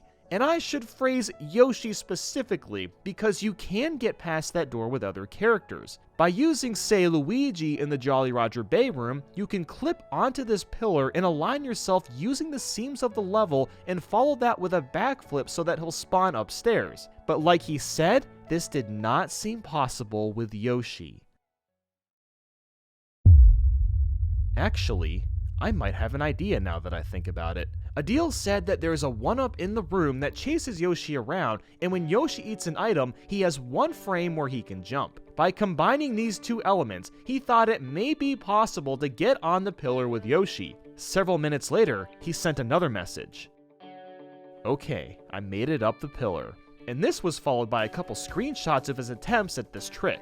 And next thing I knew, I was sent a video of a brand new task trick never seen or done before. Yoshi does a side flip to activate the 1-up, eats the 1-up, which is then followed by a backflip. Then he carefully walks his way through the sea, making sure he remains out of bounds while also not falling. After that is a few extremely precise jumps towards this gate, slides off the gate and literally upwarps to the top of the castle, and falls all the way into the loading zone, which leads him to the upstairs. This is a crazy feat that all happened in a span of an hour and completely out of nowhere. And believe me guys, this is just the beginning. So now that we can get upstairs with Yoshi, what's next? Well, I think it's time we unlock some characters. So next is Wario. And now we have another problem, and that's of course this giant mirror. Yoshi can't do anything here, right? Well, crazy enough, by aligning Yoshi at a certain angle at the mirror's pillar, he can perform high long jumps in the direction of the wall. With good momentum, he can clip right through and enter the mirror without using Luigi. And here's the kicker out of all of this. Yoshi is the only character that was never meant to enter this Chief Chili level. You can fight the boss with Mario and Wario by using the caps, but for the first time, Yoshi is along for the ride. And after the fight against him, thankfully it doesn't crash the game either. So just like that, we now have access to Wario. Now before we move on, we're gonna go ahead and just unlock Mario, but not actually play as him. The only reason we're doing this is to prevent the game from crashing if we eventually get to fighting Bowser, because that's known to happen when he isn't unlocked. And since we can upwarp with Yoshi, we can use the exact same tactic to get ourselves inside Bowser in the Dark World. By doing this, we were able to grab the red coin and switch star pretty easily. So at this point, lots of big crazy moves have been made to this challenge, and the final one is to unlock Luigi so we can get back to grabbing as many stars as possible. Now unlike Yoshi, Wario was able to ground pound the boos, and while I was here, I also did the red coins in the courtyard star. But then it was on to Big Boo's haunt. I wasn't able to get upstairs to Luigi's painting because Wario can't jump high enough, so I completed the first star so the stairs would open up. And then I tried to get up top and realized Wario's jump really is the worst thing ever. I could not make my way up no matter how much I tried. So I talked to Adil again and he brought up that the Luigi cap will always spawn on a certain star before you even unlock them, since normally the caps don't spawn unless you unlock that character. This concept also happens in Hazy Maze Cave, where before unlocking Wario, you can grab this cap off of Dory for a star. I found that by selecting star 3, that's when Luigi's cap spawned in the back room of the house. So yes, I'm about to unlock Luigi while using a Luigi cap before actually unlocking Luigi. But anyway, once I made it through Luigi's Big Boo level, I was finally granted access to Luigi, so it's time to head back downstairs and see what other stars are possible. Going back into Bob-omb Battlefield, Luigi was able to get all the red coins, 100 coins, and even star 5 where you shoot out of the cannon for the 5 secret coins. This one took a while because I had to keep climbing up the mountain to grab one coin at a time, but alas, it was doable. After that, I dove into Whomp's Fortress and finished up that switch star since I can break it now with Luigi. Next was Jolly Roger Bay, and even now I still couldn't do star 6 because there was no way to get past the cage without the power-ups unlocked. But star 7 is interesting because I get to introduce you guys to our good old pal named Water Storage. Here's how it kinda works. We start this star by selecting Yoshi with the Luigi hat on. Then you'll break this box to reveal the shell, take damage so you'll revert to Yoshi and eat the shell before it disappears. Then you have to jump and throw the shell at just the right time so Yoshi lands on the shell in the water. This tricks the game into thinking you're no longer in the water, so I just rode all the way down to the bottom and got off the shell so I could grab the star. And after that, I went back into Cool Cool Mountain and grabbed the remaining stars I couldn't get before. Nothing too interesting here. Big Boo's Haunt was next on my list, and I was able to do all the stars except 6 where you have to go into the secret room of the eye. I need the invisible power-up to do that, so it's not gonna happen. And around this time, I also knocked out that secret Battle Fort level. And that is all the stars we can get on the main floor, but what about the basement? We haven't even gone there yet, and since I didn't fight the first Bowser, I don't have the key to get there. Thankfully, there's another route that uses Yoshi. By double jumping towards this waterfall and slide kicking in this spot, you can build enough speed to clip into the castle and land on the ground to trick the game into thinking you aren't in water. Then you'll simply walk through the door and you're set. So now that we drain the water and switch back to Luigi, we can plow through the rest of these basement levels. First up was Hazy Maze Cave. I could grab every star here except the third one, and that's because normally you need Metal Wario to push down on this switch. Instead, I tried ground pounding into it from above the water since the ground pound got me pretty deep in before, but for some reason there's like an invisible force field that stops you from doing that. So it looks like there's no other option but to use something called a block clip.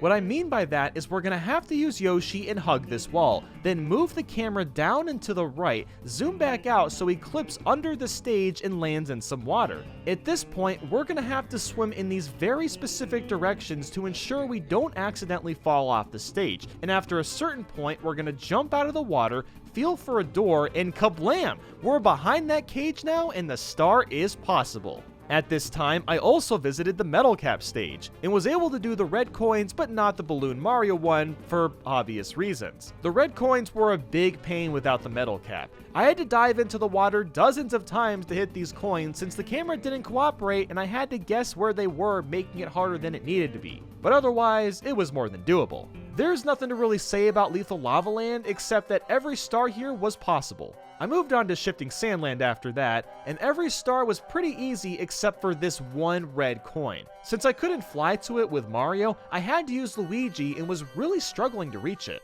I tried using backflips and always just barely missed it. So then I tried a backflip off the top of the pyramid and that didn't work either. My next idea was to use the cannon, so I opened that guy up and was able to touch the coin this way, but it was impossible for me to survive afterwards thanks to this giant pile of quicksand. My last idea was to triple jump dive off the pillar, which seemed unlikely, but after dozens of tries, I actually managed to do that and survive. After I got all these stars, I got a few other miscellaneous ones like Talking to Toad and the 2 under the moat. And believe it or not, you can actually get both of them. The cage at the end may look too tall to jump over, and well, that's because it is, but to get this red coin star, it requires a task trick called dive resetting, which allows Luigi to basically jump twice to get the star. The switch star, on the other hand, is an entirely different story. Normally, you're required to use Mario to balloon yourself and wall jump to the top, but you can actually do this one with Luigi. You start by backflipping to the switch, then after activating it, you'll simply backflip your way to the beginning, then do a long series of slide kicks up this wall until you get near the top.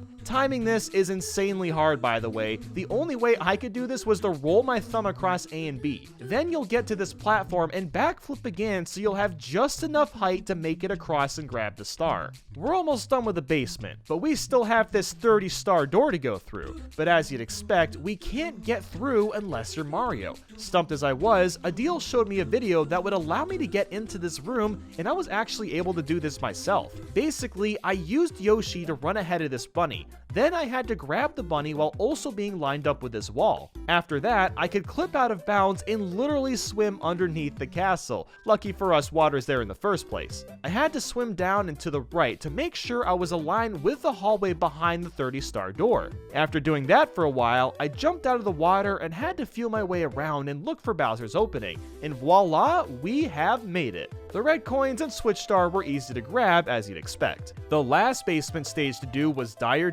Docks. Every star was possible here except for star 6 because I don't have access to the power-up to go through the cage. Now the Jetstream star was interesting because you must have the ship spawned in for it to be possible without using Wario's metal power-up. You can't just swim down and grab the star. All you have to do is go under the wing of the ship, jump and ground pound, and you'll clip underneath the water so you can grab the star. For those wanting to try any of these glitches at home, this one is super easy to do, and it's really gratifying watching Yoshi run around on the floor. And that's it for the basement, so it's time to move upstairs. I'll first tackle Wet Dry World, and all these stars were easy to do, including star 6. And that's the one behind the cage where you'd need a power-up to get through. So why am I saying this was easy? Well, by using Luigi, I pushed this block at just the right spot, ran up into the corner, zoomed in, moved the camera to the right, and zoomed the camera out, allowing me to clip through to out of bounds. Then you have to carefully swim in a way so you'll load in the city portion of the level while staying out of bounds. And at that point, you can just swim around to grab the cage star.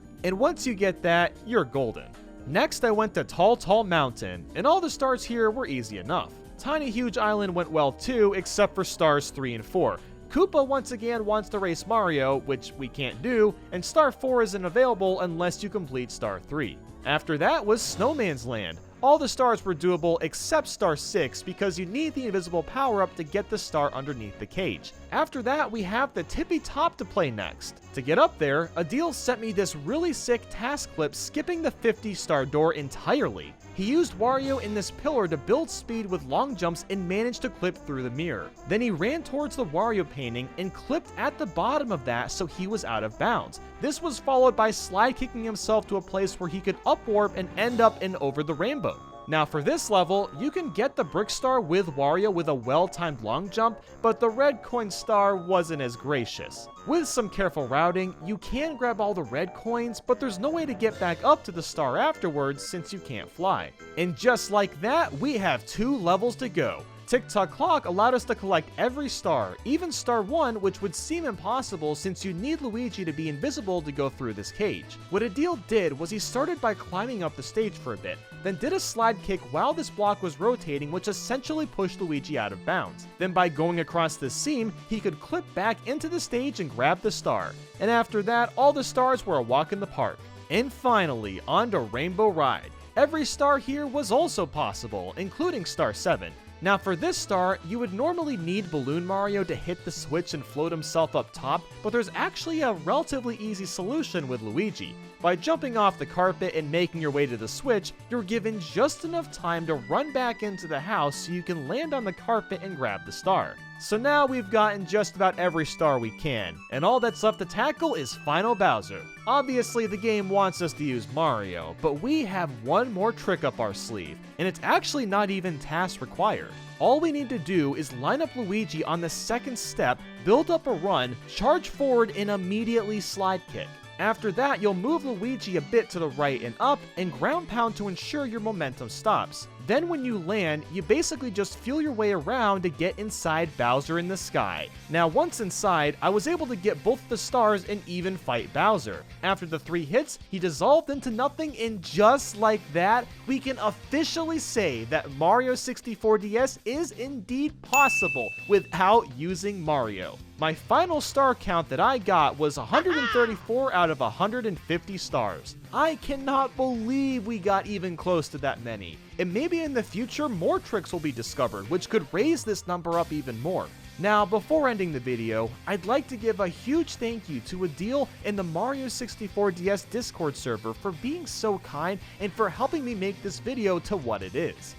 Mario 64's BLJ, probably the most infamous glitch or infamous trick known out there. I thought it would be kind of fun to go ahead and try to do BLJs with a bunch of stupid controllers. Now, I was actually inspired by Tetrabit Gaming because he does a bunch of Mario 64 challenges where he tries to beat the game with some dumb controller, so I thought, what the heck, let's just focus on the BLJs. And I've got 15 right here, and this ought to be fun. We'll see. I feel like a lot of these are not going to be successful, but I still want to see what we can do.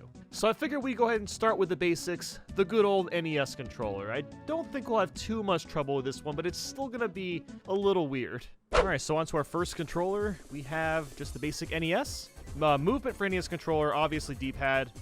Up, right, down, left to move around. A is jump button, and B is Z. I'm not sure if we're going to have any issues with this one, but let's see how we go. Oh my god. Oh, wow. Okay, so this one I can probably do, but it is very hard to mash with the middle finger. So what I might do is, like, something like this. I don't know if that's going to work. It's very hard to mash, though. Come on.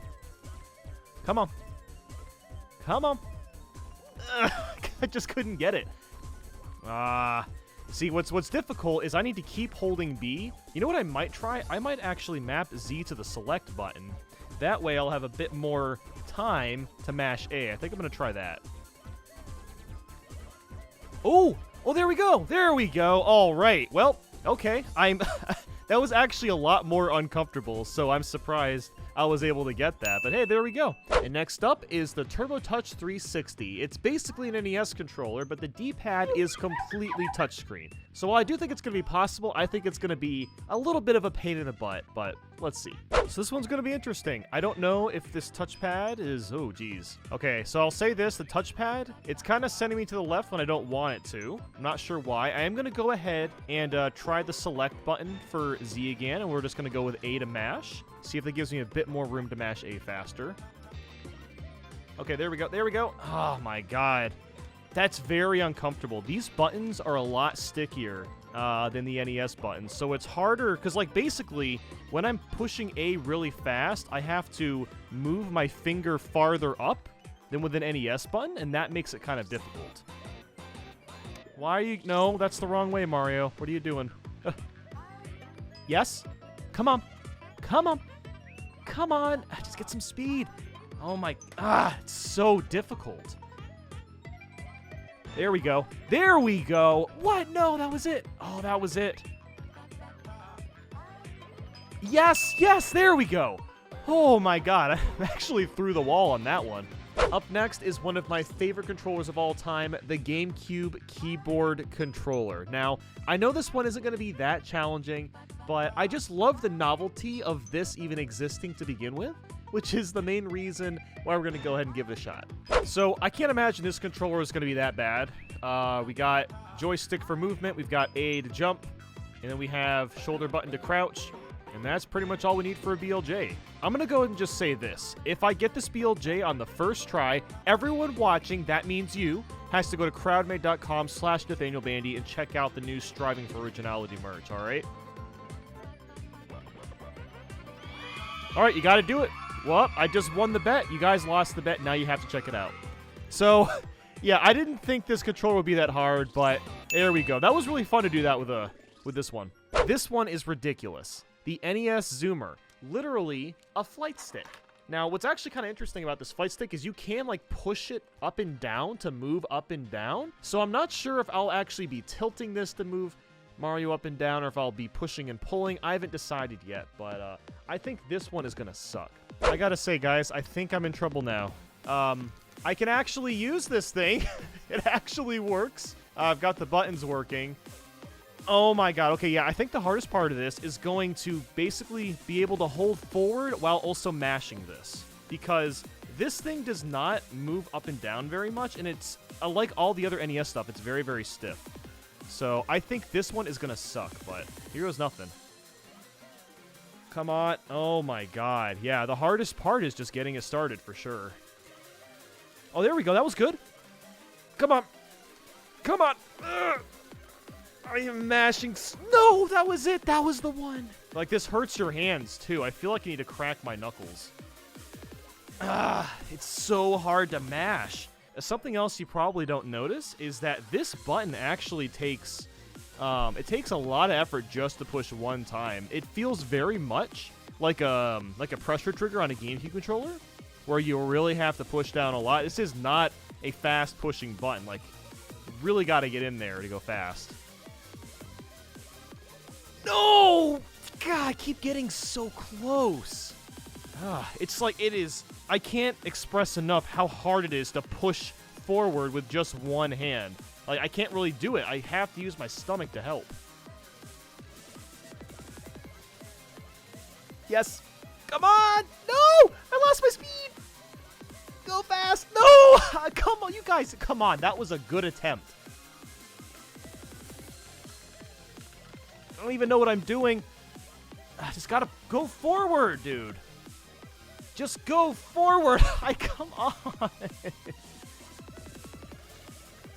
Yes, yes, there we go. Okay, that was the strategy. And up next is the NES Ultimate Super Stick. I guess this is one of the two arcade sticks that we're using. And this, again, has a really bad joystick. The buttons are okay, but the joystick, I think, is going to make this really hard.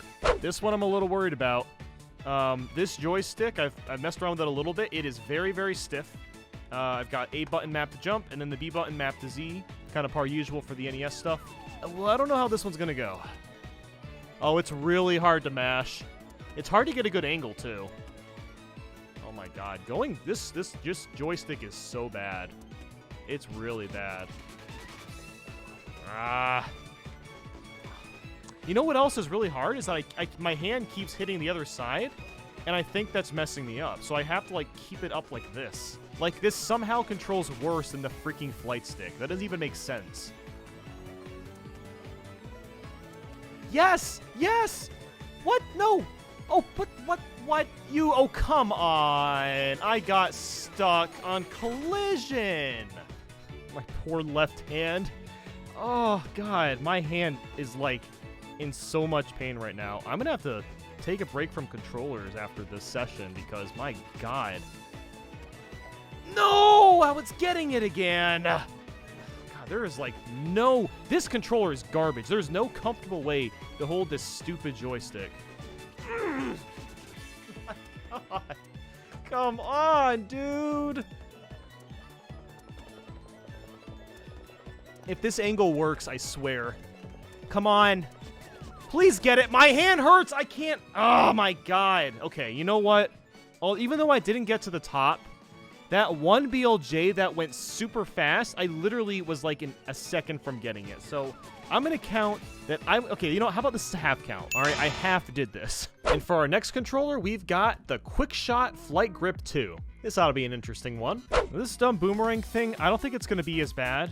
So we've got the D-pad for movement. We've got this big button for jumping. It's actually not very responsive. That could be really bad. And then we have this back button for crouching. So it's just barely enough buttons. It might, okay, I think if I hold this to my stomach, it's going to make this a little bit easier. Oh, okay, I think I could probably do this. It's going to take some tries, though. Oh, wow, that was close. That was really close.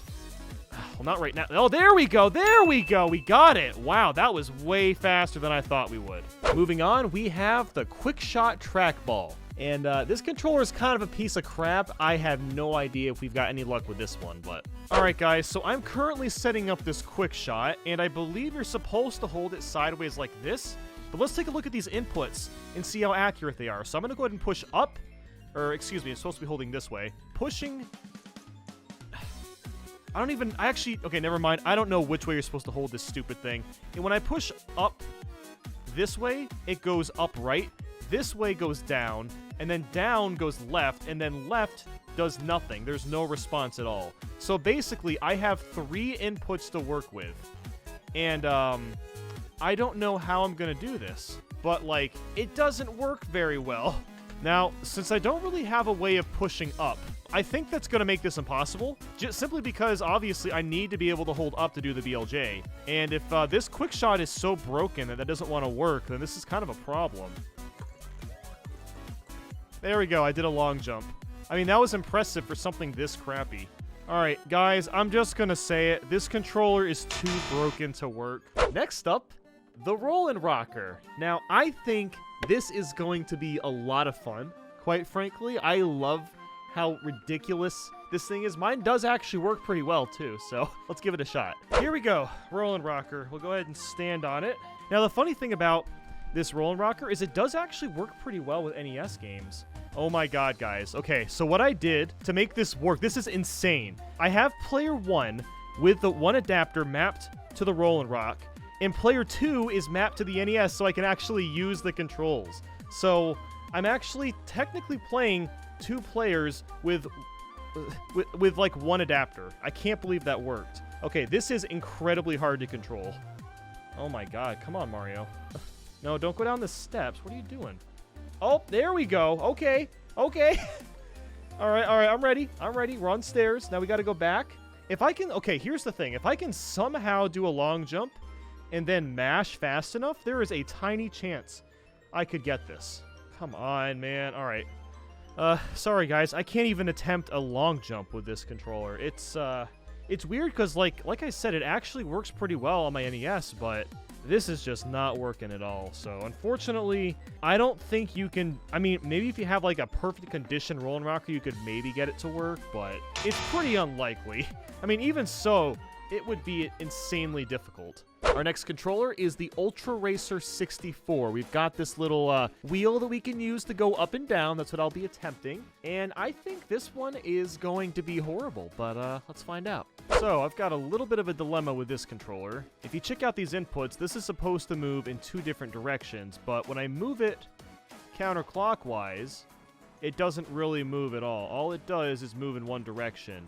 So what I did to try to compensate was to move forward, I have to twist. To move left, right, and down, I just use these buttons. The Z button is back here, and the A button is this top green one. So even though I'm not fully utilizing this wheel, it's still going to be absolutely obnoxious to try to control, which I think is the point, right? Oh god. Oh, then I have to mash. How am I gonna mash? How am I gonna mash like this? Bruh, this is so hard to wrap my brain around. Oh, it's gonna be really hard to mash fast because, like, I have to occupy both of my hands, one to this and then one to the wheel. Unless I kind of do this. This might actually work. Okay. Oh, I was kind of getting it. It's really hard to get a grip, though. Yeah, I cannot push Z and A at the same time. I've been having problems with this other controllers. It's the same kind of thing here.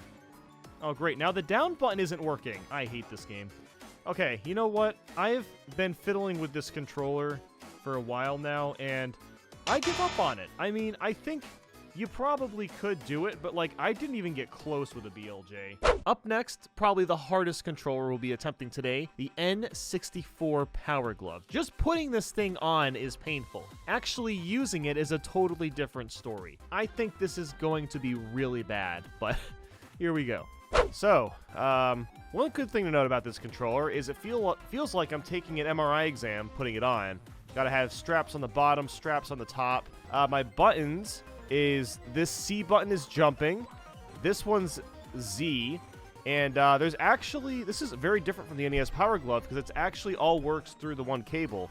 I move up like this, and then to go down, I move to the right, because moving down normally on this controller doesn't actually work. I can't even, come on, move down, please. This controller, I feel like I'm not going to be able to do, but I do want to give it a fair shot. Ah, no, I lost too much speed. I don't know. I just don't think I'm going to be able to mash fast enough. So one thing that is actually interesting about this controller is it was actually created for people that only have one hand. So I guess if you only did have one hand, this isn't the worst controller ever. But even so, like, it's just so uncomfortable. I feel like there would be better, better things you could make. Oh my god! Oh my god! That was an insane BLJ! Oh my god. I can't believe I just did that. Our next one is the SNES Scoremaster. I think this is going to be really hard to do, but let's see what we can pull off. Alright, so we've kind of already done a controller like this. Basically, I've got joystick mapped out for movement, again, select for crouch, and then this big yellow button for jumping. And I know we used a similar method where basically I held my hand, or I used my fingers this way, but I think since this joystick's a lot shorter, I'll just be able to push down and hold select so I can mash with one hand, and I think that's going to do the trick.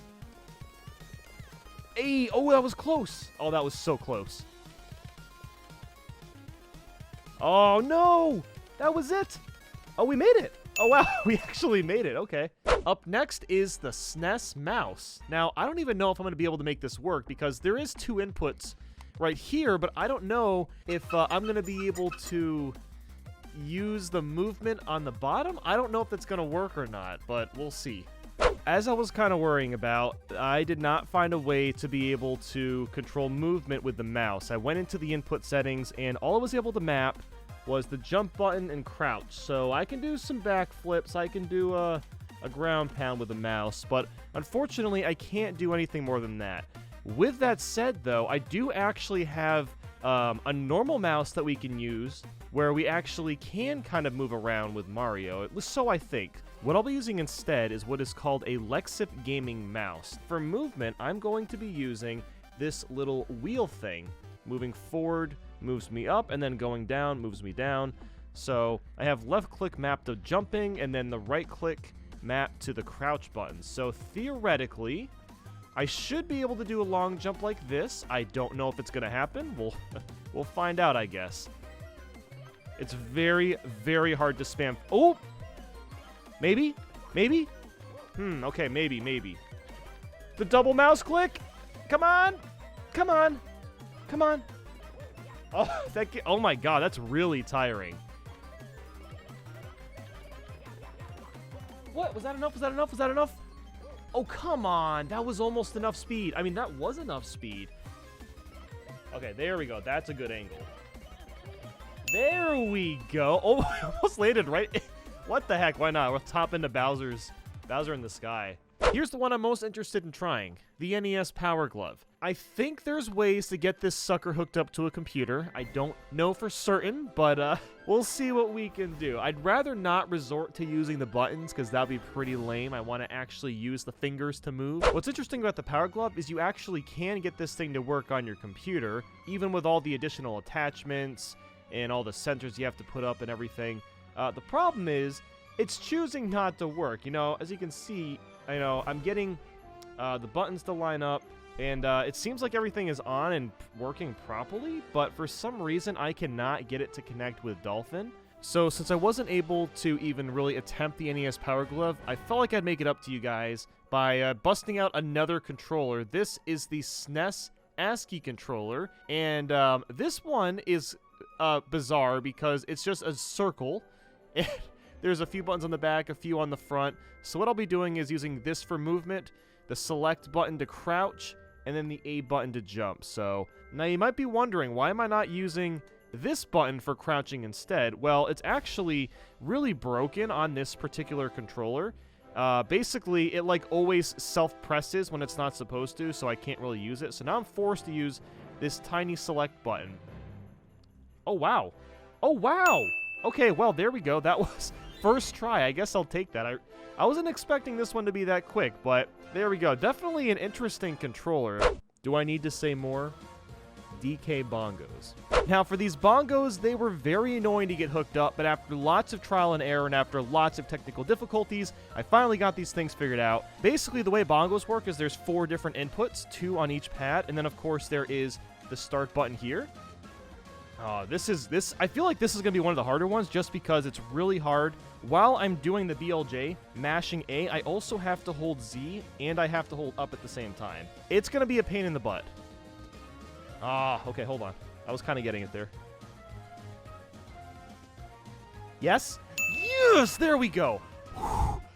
Whew, okay, that happened way faster than I thought it would. But there you go. You can actually do a BLJ with bongos. Now, before moving on to our final controller, I do want to give a big shout out to Tetrabit Gaming because he's actually going to be playing the entire game with DK bongos. So whenever that video is up, or if it's up right now, make sure to go watch it. I have a link in the description, and also go to the card to go check that out because I believe he's going to have a double bongo setup, and he's going to try to beat the entire game. So make sure to check that out, but let's move on to our final controller. Next, we've got a controller I can't even fit on the whole screen.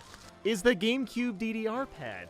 This one will be able to get a long jump knocked out. My issue is actually moving up the stairs and hitting A fast enough.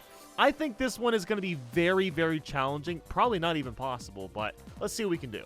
This is probably going to be, I feel like, the hardest challenge to do because I kind of have to do this with my hands with how fast I have to mash A. So the buttons is, you have the up pad, which moves us up, right, which moves us down, and we're doing that just because it's easier to reach than going all the way back here. And then we have the B button mapped to A, and the A button mapped to Z.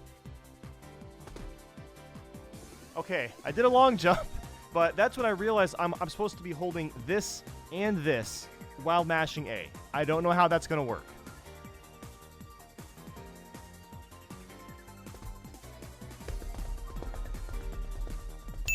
Oh my god! I can't believe it! It worked! It actually worked! Wow. I honestly thought this was going to take way longer. That was insane. So it seems like you guys really enjoyed the last Mario 64 BLJ video. In case you missed it, what I basically did was I tried to do BLJs with 15 really stupid controllers or just really obscure ones. So let's do it again, but with 10 more controllers. Now I know it's less, but the thing is I'm starting to run out of ideas for controllers that I feel like would be interesting. So anyway, with all that said, let's get started. Now this isn't really a stupid controller per se, but I figured we start basic with the SNES. So I figured we start with something a little bit basic. We have just, you know, a classic SNES controller. D-pad's going to be for moving around, of course. The B button will be for jumping, and then I've assigned the L button for crouching. Now, I don't imagine this one's going to be too uncomfortable. Using the D-pads aren't really the greatest thing for a game like Mario 64, but it does work. It does the job. So let's see how this goes. All right, ooh, mashing is a little hard, actually. Oh, okay, interesting. Yeah, mash. Oh, there we go, there we go, there we go. Is that enough? That wasn't enough! Oh my god, you gotta be kidding me. Okay. Holy crap. Come on. Yes! Yes! What? I had 2 close ones. I had 2 close attempts. Oh, by the way, if I'm not looking directly at you because I'm running Mario 64 on another PC, and that's because my desktop has Bluetooth problems. It doesn't actually have it, and there's a lot of setups where I need Bluetooth to get these controls to work. So anyway, that doesn't really matter. Those are just technical things that don't matter to you. Let's just get the BLJ. Come on. There we go. What? All right, we went to Wet Dry World. So there you go. We got the BLJ with the SNES controller. Really wasn't that hard. Next, we've got the Guitar Hero controller. So for the Guitar Hero controller, we've got a fairly simple setup. What we'll be doing is using the strum bar up to go up, push down to go down. The green button is to jump, and then the red button is the Z button, or crouching, or to perform the long jump. So I know that this will probably be possible because Simple Flip's actually... How much of the game did he play? He played either 16 stars or 70 stars of this a couple years ago with a Guitar Hero controller. With that said, I don't know what his inputs were. I don't know if they're the same as mine. I feel like they're probably different because I have no way of moving left and right. So let's see how this goes. Oh, okay, here we go. Ah, okay, that might actually work. Yes? Yes, no! Okay, it's actually really painful. The way that I'm doing it is I'm like kind of squishing my elbow into the controller, and it really hurts. Ah, this is so hard. Oh, I keep getting so close. This is kind of cool too. Just doing this. Woo! Look at him go. Okay. Get the stupid BLJ. Oh my god, why does that keep happening? I get really good speed, I get the right angle, and then he just stops. Come on! That's like 4 times in a row where I get it down and then he gives up.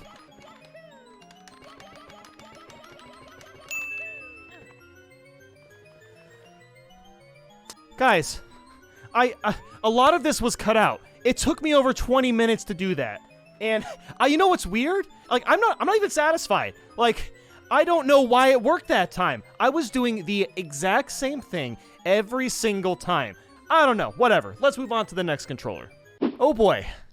It's time for the Ouya. Now, before we get into the Ouya game controller, I just want to talk about how pretentious the box is, because I actually got I guess a brand new Ouya controller that was never used before. Let's talk about this. All right, we have Free the Games, just kind of chilling in the corner. Apparently, Ouya is going to free the games. Every hero needs a sidekick. So this was supposed to be like, you know, the console that it wasn't going to be very big. They already knew that, but everyone thought they were like the underrated underdog. But, okay. I'm really hoping that I do this quickly because this controller is absolute garbage. But I have a feeling I'm going to have trouble pushing up and holding up while we're doing this, but... Please be first try. Please be first try. Thank God. Thank God that's over. Okay. So I spent more time talking about how bad the controller is than actually doing the BLJ. Thank God I never have to touch this thing again.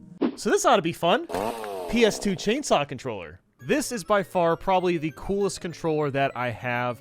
So this was made, of course, for Resident Evil 4, as you can see here. My inputs is I've got X mapped to jumping. I've got the D-pad mapped to moving around. I figured it'd be a little bit harder than just using like the joystick. And then way back here, there's a button that you can use, and I've got that mapped to crouching. Now this one, I'm a little curious. I don't think it'll be that hard to do. Going straight is a little tricky. Ooh, okay. Long jumps kind of feels weird to do. All right. Oh my God, it's so loud. Oh, hey, look at that. Oh my, what the heck? Holy crap. So we just went to Wet Dry World. Again, you know, you already saw this earlier. This does count as a BLJ. Yeah, there we go. First try. And up next, we have the 8-Bit Do Light Controller. This is by far one of the weirdest controllers I've ever seen in my life. The 8-Bit Do Light Controller, it has 2 D-pads. That's right, it's taking homage from the Virtual Boy controller. So, I don't think this one will be too complicated. I just love how bizarre this controller is, and I wanted to go ahead and try to do a BLJ with it. So we've got just the regular D-pad for moving around. I've assigned B to jumping, and then we have the left shoulder button for crouching. So actually fairly similar to the SNES controller that we did a little bit earlier. There we go. All right, camera got really funky, but that's okay. All right, that's not fun though. All right. Oh, what is going on? Why can I not do this? Yes? Yes, there we go. Holy crap.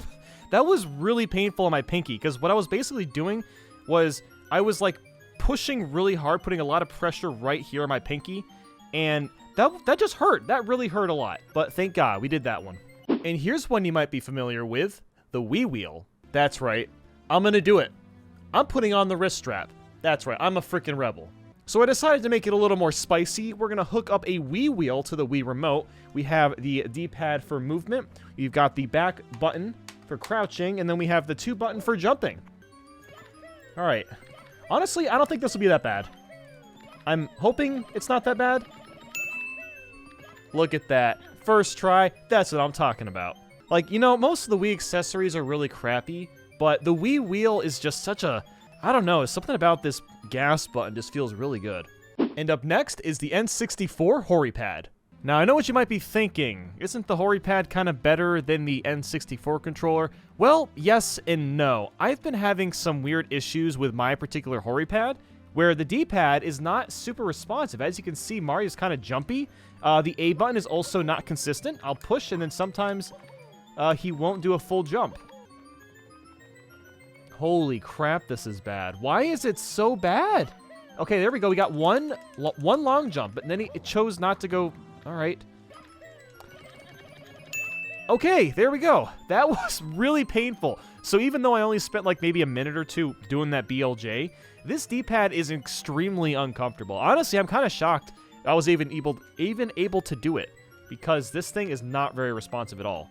This next controller took so long to get set up that it is required to be as dramatic as possible. Once upon a time, it was May 25th, 2020. The story of this day is a crazy one, as I tried to complete a Mario 64 BLJ with this microphone. Inspired by Doug, I used a program called VoiceBot. This program allows you to make inputs on a controller by using your voice. With this, I was able to move Mario up, down, and long jump. The problem arose with mashing the A button. VoiceBot didn't have a way of doing that since voice commands only come through every second or so. So I went online to the dark realm that they call Reddit and found macros and C# scripts that allow you to mash inputs in VoiceBot. So I implemented those scripts but had no success. After hours and hours of research and attempts and tinkering around, my path was fading. The light was dimming. My soul vanishing. Until my good friend Scott Lee came to the picture. He's a very talented programmer, so we got in a voice call and got to work. I explained the physics of BLJs, and he altered the macros code piece by piece. We tried script after script, and got so technical that we needed to code together Mario's momentum perfectly. And after 2 hours of hard work and determination, this was as far as we got. Up, stop, jump. Oh my god! Oh my god! We did it! We did it! My friends, we must thank our brave comrade Scott Lee. For his great and noble work, make sure to check out the game he made, Calling Kingdom. If you're into strategy games, this might be for you. And also, the code is on GitHub down below if you want to see exactly what we did. Up next, the DJ Hero controller. So before getting into the controller, I want to talk about how much of a struggle it was to get the DJ Hero turntable to even work with Mario 64. So here I have the Wii version of a DJ Hero turntable because I knew that Dolphin, the emulator I've been using to play this, will run a DJ Hero turntable, and it does run the game. Here's the problem. It only runs DJ Hero. You actually are not able, as far as I'm aware, to be able to use the turntable to play other games beyond just DJ Hero. I even went into different settings, I went to forums, I did a lot of research, and I could not figure out a solution to this. So you know what I did? I got this adapter, and I plugged this adapter into the PC, and then use this end and plug that into here, and I thought, okay, maybe that'll work. And guess what? It didn't work. And you want to know why? Because I actually don't know. My guess is because I wasn't getting enough power to the turntable. So naturally, there was only one thing to do, and that was to buy another turntable. Now, this is the PS3 version, and this is wirelessly hooked up, and it actually works. So after all that explanation, here's how we're gonna do this. We have the green button mapped to A, Z is to crouch. I have red mapped to punching for no reason. And then I have this tiny little D-pad for moving. Now, I did try to get this little slider to move for movement, but unfortunately I couldn't get it to work. Only the buttons work, but anyway, I think this is going to be insanely hard. This is a really bad D-pad. Okay, that hurts. Oh my gosh, I keep like turning. I don't even know how I'm doing that. All right, come on. Come on. Come on. Come on, dude. Get this. Come on. Yes, there we go. Okay. All right, that didn't take quite as long as I thought it would, but there you have it. There is the DJ Hero turntable. And finally, a Joy-Con. Now, before we try out this controller, I just wanted to say that I've been having a lot of technical difficulties with this video. I originally started this with wanting to try this with a Wii balance board. That chose to not connect to my computer. Then I switched to an HTC Vive controller. Then I tried the V-Motion controller that I used in my Shrek Games video, and none of that was working. I even tried the NES Power Pad, and that didn't work either. So I have now resorted to a single Joy-Con. So I've decided to make this as uncomfortable as possible by using one Joy-Con, and this is the one that I hate using more. And the controls are pretty simple. We have the joystick for moving, of course, the X button mapped to jumping, and then I have SL mapped to crouching. So I wanted to make sure it was really uncomfortable. Let's do a little bit of a Naruto run for good luck. There we go. Hey, Naruto run. Let's go. You know what else is going to be really funny? If by the time this video comes out, which is going to be sometime in June, I'm recording this in May, it's going to be hilarious if N64 Virtual Console releases, and then people are just like, wait a minute, I can already play this game on the Switch. What's the point of this? Come on. Oh, baby, let's go. That is what I'm talking about. I cannot believe how many times I have gone inside Wet Dry World for this video. Absolutely ridiculous, but there we go. I already know what you're thinking. Ha ha ha ha, big funny meme. BLJ with apples? Yeah, right. With an orange? Ha, not possible. Banana? Don't even get me started. But here's the real joke. This is actually possible. Yeah, I'm serious. You can actually do this, and I'm going to show you how. This is the Makey Makey, and this is what we will be using today to do controllers with random everyday objects or fruit or items or whatever you want to call it. Now, what is Makey Makey exactly? I mean, it's got actually a pretty catchy name, but what is it exactly? Well, Makey Makey is essentially an electric circuit board. Now, where might you have seen these before? I don't know, inside controllers. All controllers have circuit boards. And what's great about this one is we can make a controller with tons and tons of different objects. All we need are some alligator clips to connect them together in something that is conductive. Now, what's conductive?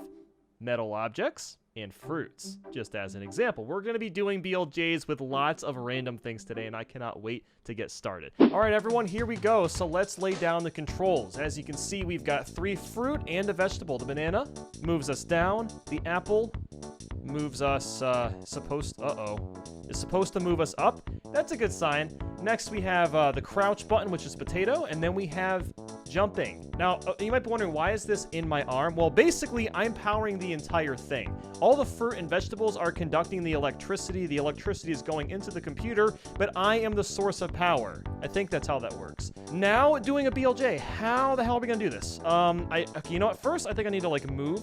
Oh, this is weird. I need to, like, move the fruit closer together. Let's do that. Okay. Okay, hold up, and then, ooh, okay, that's what I have to do. All right, oh my God. Okay, this is not very responsive, I'm not gonna lie. It is not very responsive. Okay. Oh no, what am I doing? Dude, this is so hard to do, and now my finger, oh my God, my pinky hurts so bad. No, so here's what I've noticed is a problem. This orange is not very responsive. Like, dude, what's the spot? Okay, like seriously, this is just like not working properly. Because look at this, I'm holding up and then I'm also pushing jump. And we're not getting any response. Okay, now can I do up and A at the same time now? Yes, I can. Okay, that might have been our only problem. So for whatever reason, the click button is just weird, doesn't really work right. So, yo, let's go. We're doing the Naruto run. That's a good sign. That is a good sign, fellas. Oh, this is good. This is good. Okay, you know what? That's good. You know, I'm not going to complain about that. Yes. Come on, baby. Woo! Okay, I'm sorry. I didn't mean to get that loud. I just... Can I be the first person to claim that I have now done a BLJ with a banana, apple, potato, and orange? Okay, but we're not done there. We got a lot more to go. So with all that food, I bet you're a little bit hungry now. Well, lucky for you, all we need is some silverware to eat, and that means we're gonna do some BLJs with silverware. Here we've got a potato masher moving us down. We've got the knife to move us up. We've got a fork. to do a crouch, and then spoon is jumping. Come on, buddy. Let's go.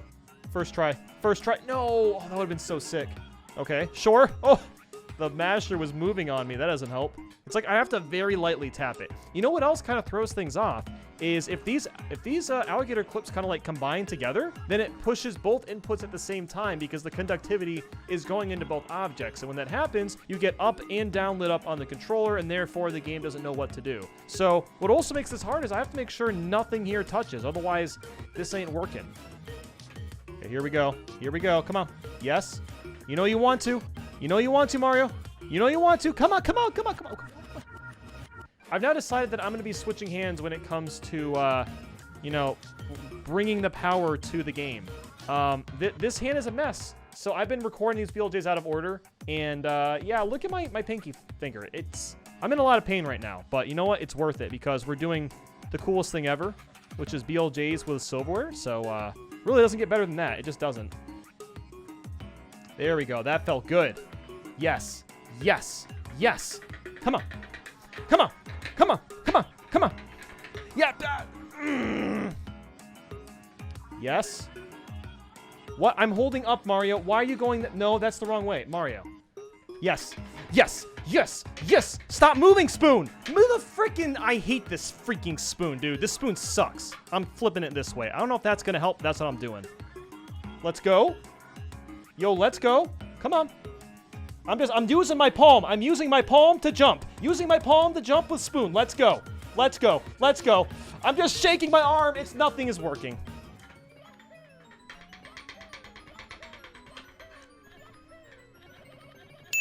Yo, let's freaking go.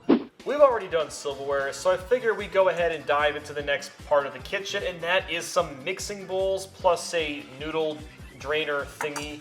So here's how this is going to work. This bowl is going to move us down. This strainer is going to move us up. We got the crouch button and then jump for this. Now what's going to make this one really hard is just the fact that everything is super spread out. And basically, I'm going to have to do this move while also doing this to jump fast to achieve the BLJ. That is going to be really difficult to do, especially since, you know, these things are going to be sliding around all over the place. So we'll see how it goes. Come on. Come on. Stir it in, baby. Let's go. Stir it in. Yes. Yes, you know you want to, Mario. Do it. Do it. Oh, that was so close. That was so close. Okay. I'm feeling good about this one, I gotta say. Oh, oh my God. Mario, come on, buddy. Oh my, the freaking thing fell off. Oh my God, come on. Yes. Oh, we're building speed, building speed. Come on, baby. Yes. Oh, it's coming.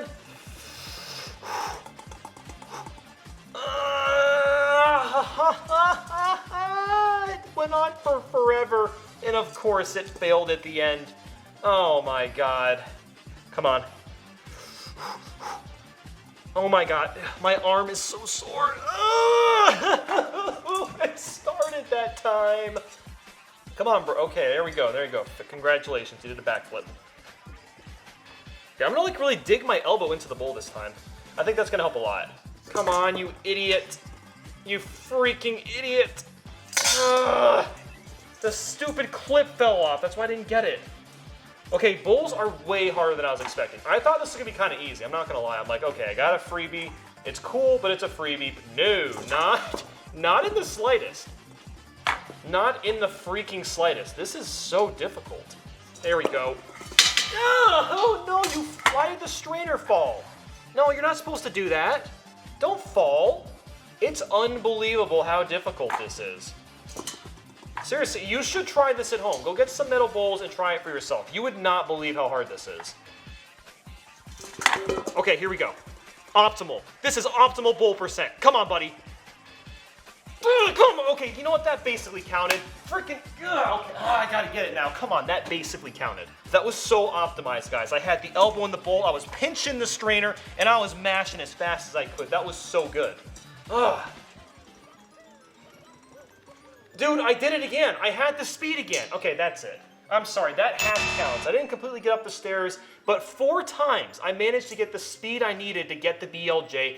Sometimes I got lots of speed, and then I got launched backwards, so that's gonna be it for that. Sometimes we just need a little bit of a picker-upper. Maybe we're tired in the morning, or we got a long day ahead of us, so what better way than to have an energy drink? Well, it's not really the best way to get, energy, but if you really need an energy drink, they're good to have. So today we've got a variety of them that we're going to use to do our BLJ. We have the Bang can, we have a Red Bull can, a Coca-Cola energy can, and now a Monster energy can. Now Bang moves, hold on. Bang moves us down, Red Bull moves us up, Coca-Cola does a little squat, and then we got jumping for Monster. So, can we do a BLJ with some energy cans? Let's see. So this one I'm actually not quite as worried about. Especially with something like the fruit, they were more spread out. Everything here is a bit more contained. So this might not be nearly as bad. Yes? Come on, Monster. Come on, Monster. Fear the beast. Fear the beast. Is that the slogan? I don't even know. Let's freaking go. Freaking let's go. Aw, yeah. That's what I'm talking about. If you watched the first Mario 64 BLJ video, you probably noticed that with the Power Glove, I kind of didn't do it. I kind of just showed it off. It didn't really work out. So I figured, you know what? It's redemption time. Instead of the Power Glove, I'm using my literal hand. Now, the way this is going to work is, like kind of all the other ones, I have down, up, Z, and A kind of already mapped together. My hands are the controller, for real this time. Come on. Come on. Down. Go down. Mario, down. Go in the down position. Yes? No? Oh my god. This is a disaster. Now I'm pushing Z. Why am I pushing Z now? Where did this come from? Yes. Ugh. Even if I double hand this, I really don't know how I'm going to do this. I am clueless how this is going to work. Okay, go up the stairs. Up the stairs. Yes, that's right. Okay, yeah, go ahead, do some jumps, do some dancing. Dance up the stairs. Okay, there we go. Dude, yeah, you know what? Screw this. This is too stupid. So the food was so fun to do last time that I thought we would try out some more food. Here we have the down for cucumber. Carrot moves us up. Piece of bread. Crouches. Well, he's on the wall, so he's not crouching. There we go. And then this tiny little pickle jumps. Now, I thought this would be a little bit harder because, well, I've got lots of space with these nice, with these nice big pieces of food, but then we got this tiny little pickle, and this is the main thing. So I'm going to have to seriously mash fast, and I'm going to ruin my table from all the pickle juice, and that's going to be fun. Oh, God, this is so gross. Oh, my God. This is going to be a lot harder. I can already tell. Come on. Yes. Come on. Come on, pickles. Come on, pickles. The pickles. I've not forgotten the pickles. Come on. I got the pickle right here, Bubble Bass. Whatever your name is. Look at how wet my table is from this freaking pickle. This is gross. Come on. Come on. Double in that pickle, baby. Come on. You can do it, Mario. Come on, buddy. What are you doing? Come on. Pickle is breaking. This is the problem. Controller's breaking, but let's freaking go. We still got the BLJ. That's what I'm talking about. But now, I can have a delicious sandwich. I can have a bit of carrot in my sandwich. I can have a bit of cucumber. And I am not eating this. I have no idea how this is going to work, but we are going to try to BLJ upstairs in real life. Now, you might have seen the Simple Flips real life BLJ. Now we're going to not only BLJ in real life, but also make Mario BLJ. So, BLJception. So basically, every step is a different input. This moves us down. There we go. This moves us up. This crouches, and then this jumps. I think this is probably possible. Now, the way only I can get this to work was to get some aluminum foil and tape it to my stairs. Okay, down, up. Okay, we got that down. I'm gonna do a bit of... Okay, we might actually... Okay, hold on. We might be able to get this. I don't know why I feel confident after that. That kind of went better than I thought it would. Okay, nope. Oh. That is so difficult. I have to be so specific with my feet. Okay, I can get yes, yes, yes, yes. No, it was so close. Okay, this is possible. We can do this. Come on. Come on, come on, come on. You know what else makes this hard? is that I can't do double hands. There we go. Come on. Come on. Ow. Ow. Oh, what if I just do this with my hands? Would that even... I don't even think I can do that. I have to use my feet. I think I actually have to use my feet for this.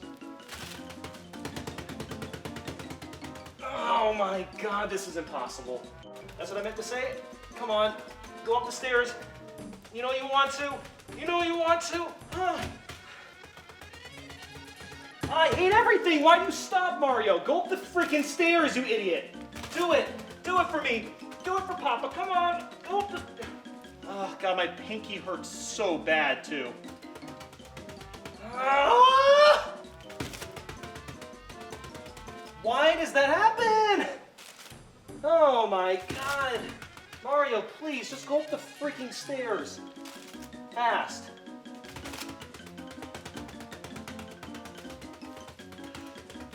What? That was the one. That was the freaking one. Are you kidding me? Ouch. I don't understand why this is happening. I'm doing everything correctly. Why? You know what? Screw this. I give up. I can't. You know what? No. No, I can't. No. This is impossible. I can't do this. You know, originally I was thinking, oh, I'm just going to do furniture, and then I saw my stairs. I'm like, okay, I'm going to do stairs because maybe it'll be easier. That's a freaking joke. Look, I know. I'm committing a cardinal sin here. Shoes without socks on. That is disgusting. But you know what else is disgusting? The fact that I couldn't do a BLJ on the stairs.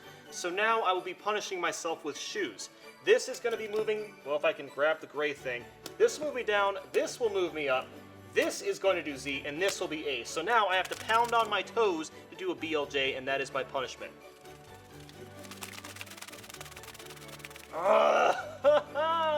This is so hard.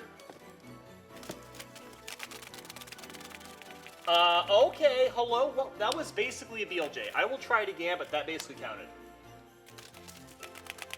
Come on. Yes. Yes.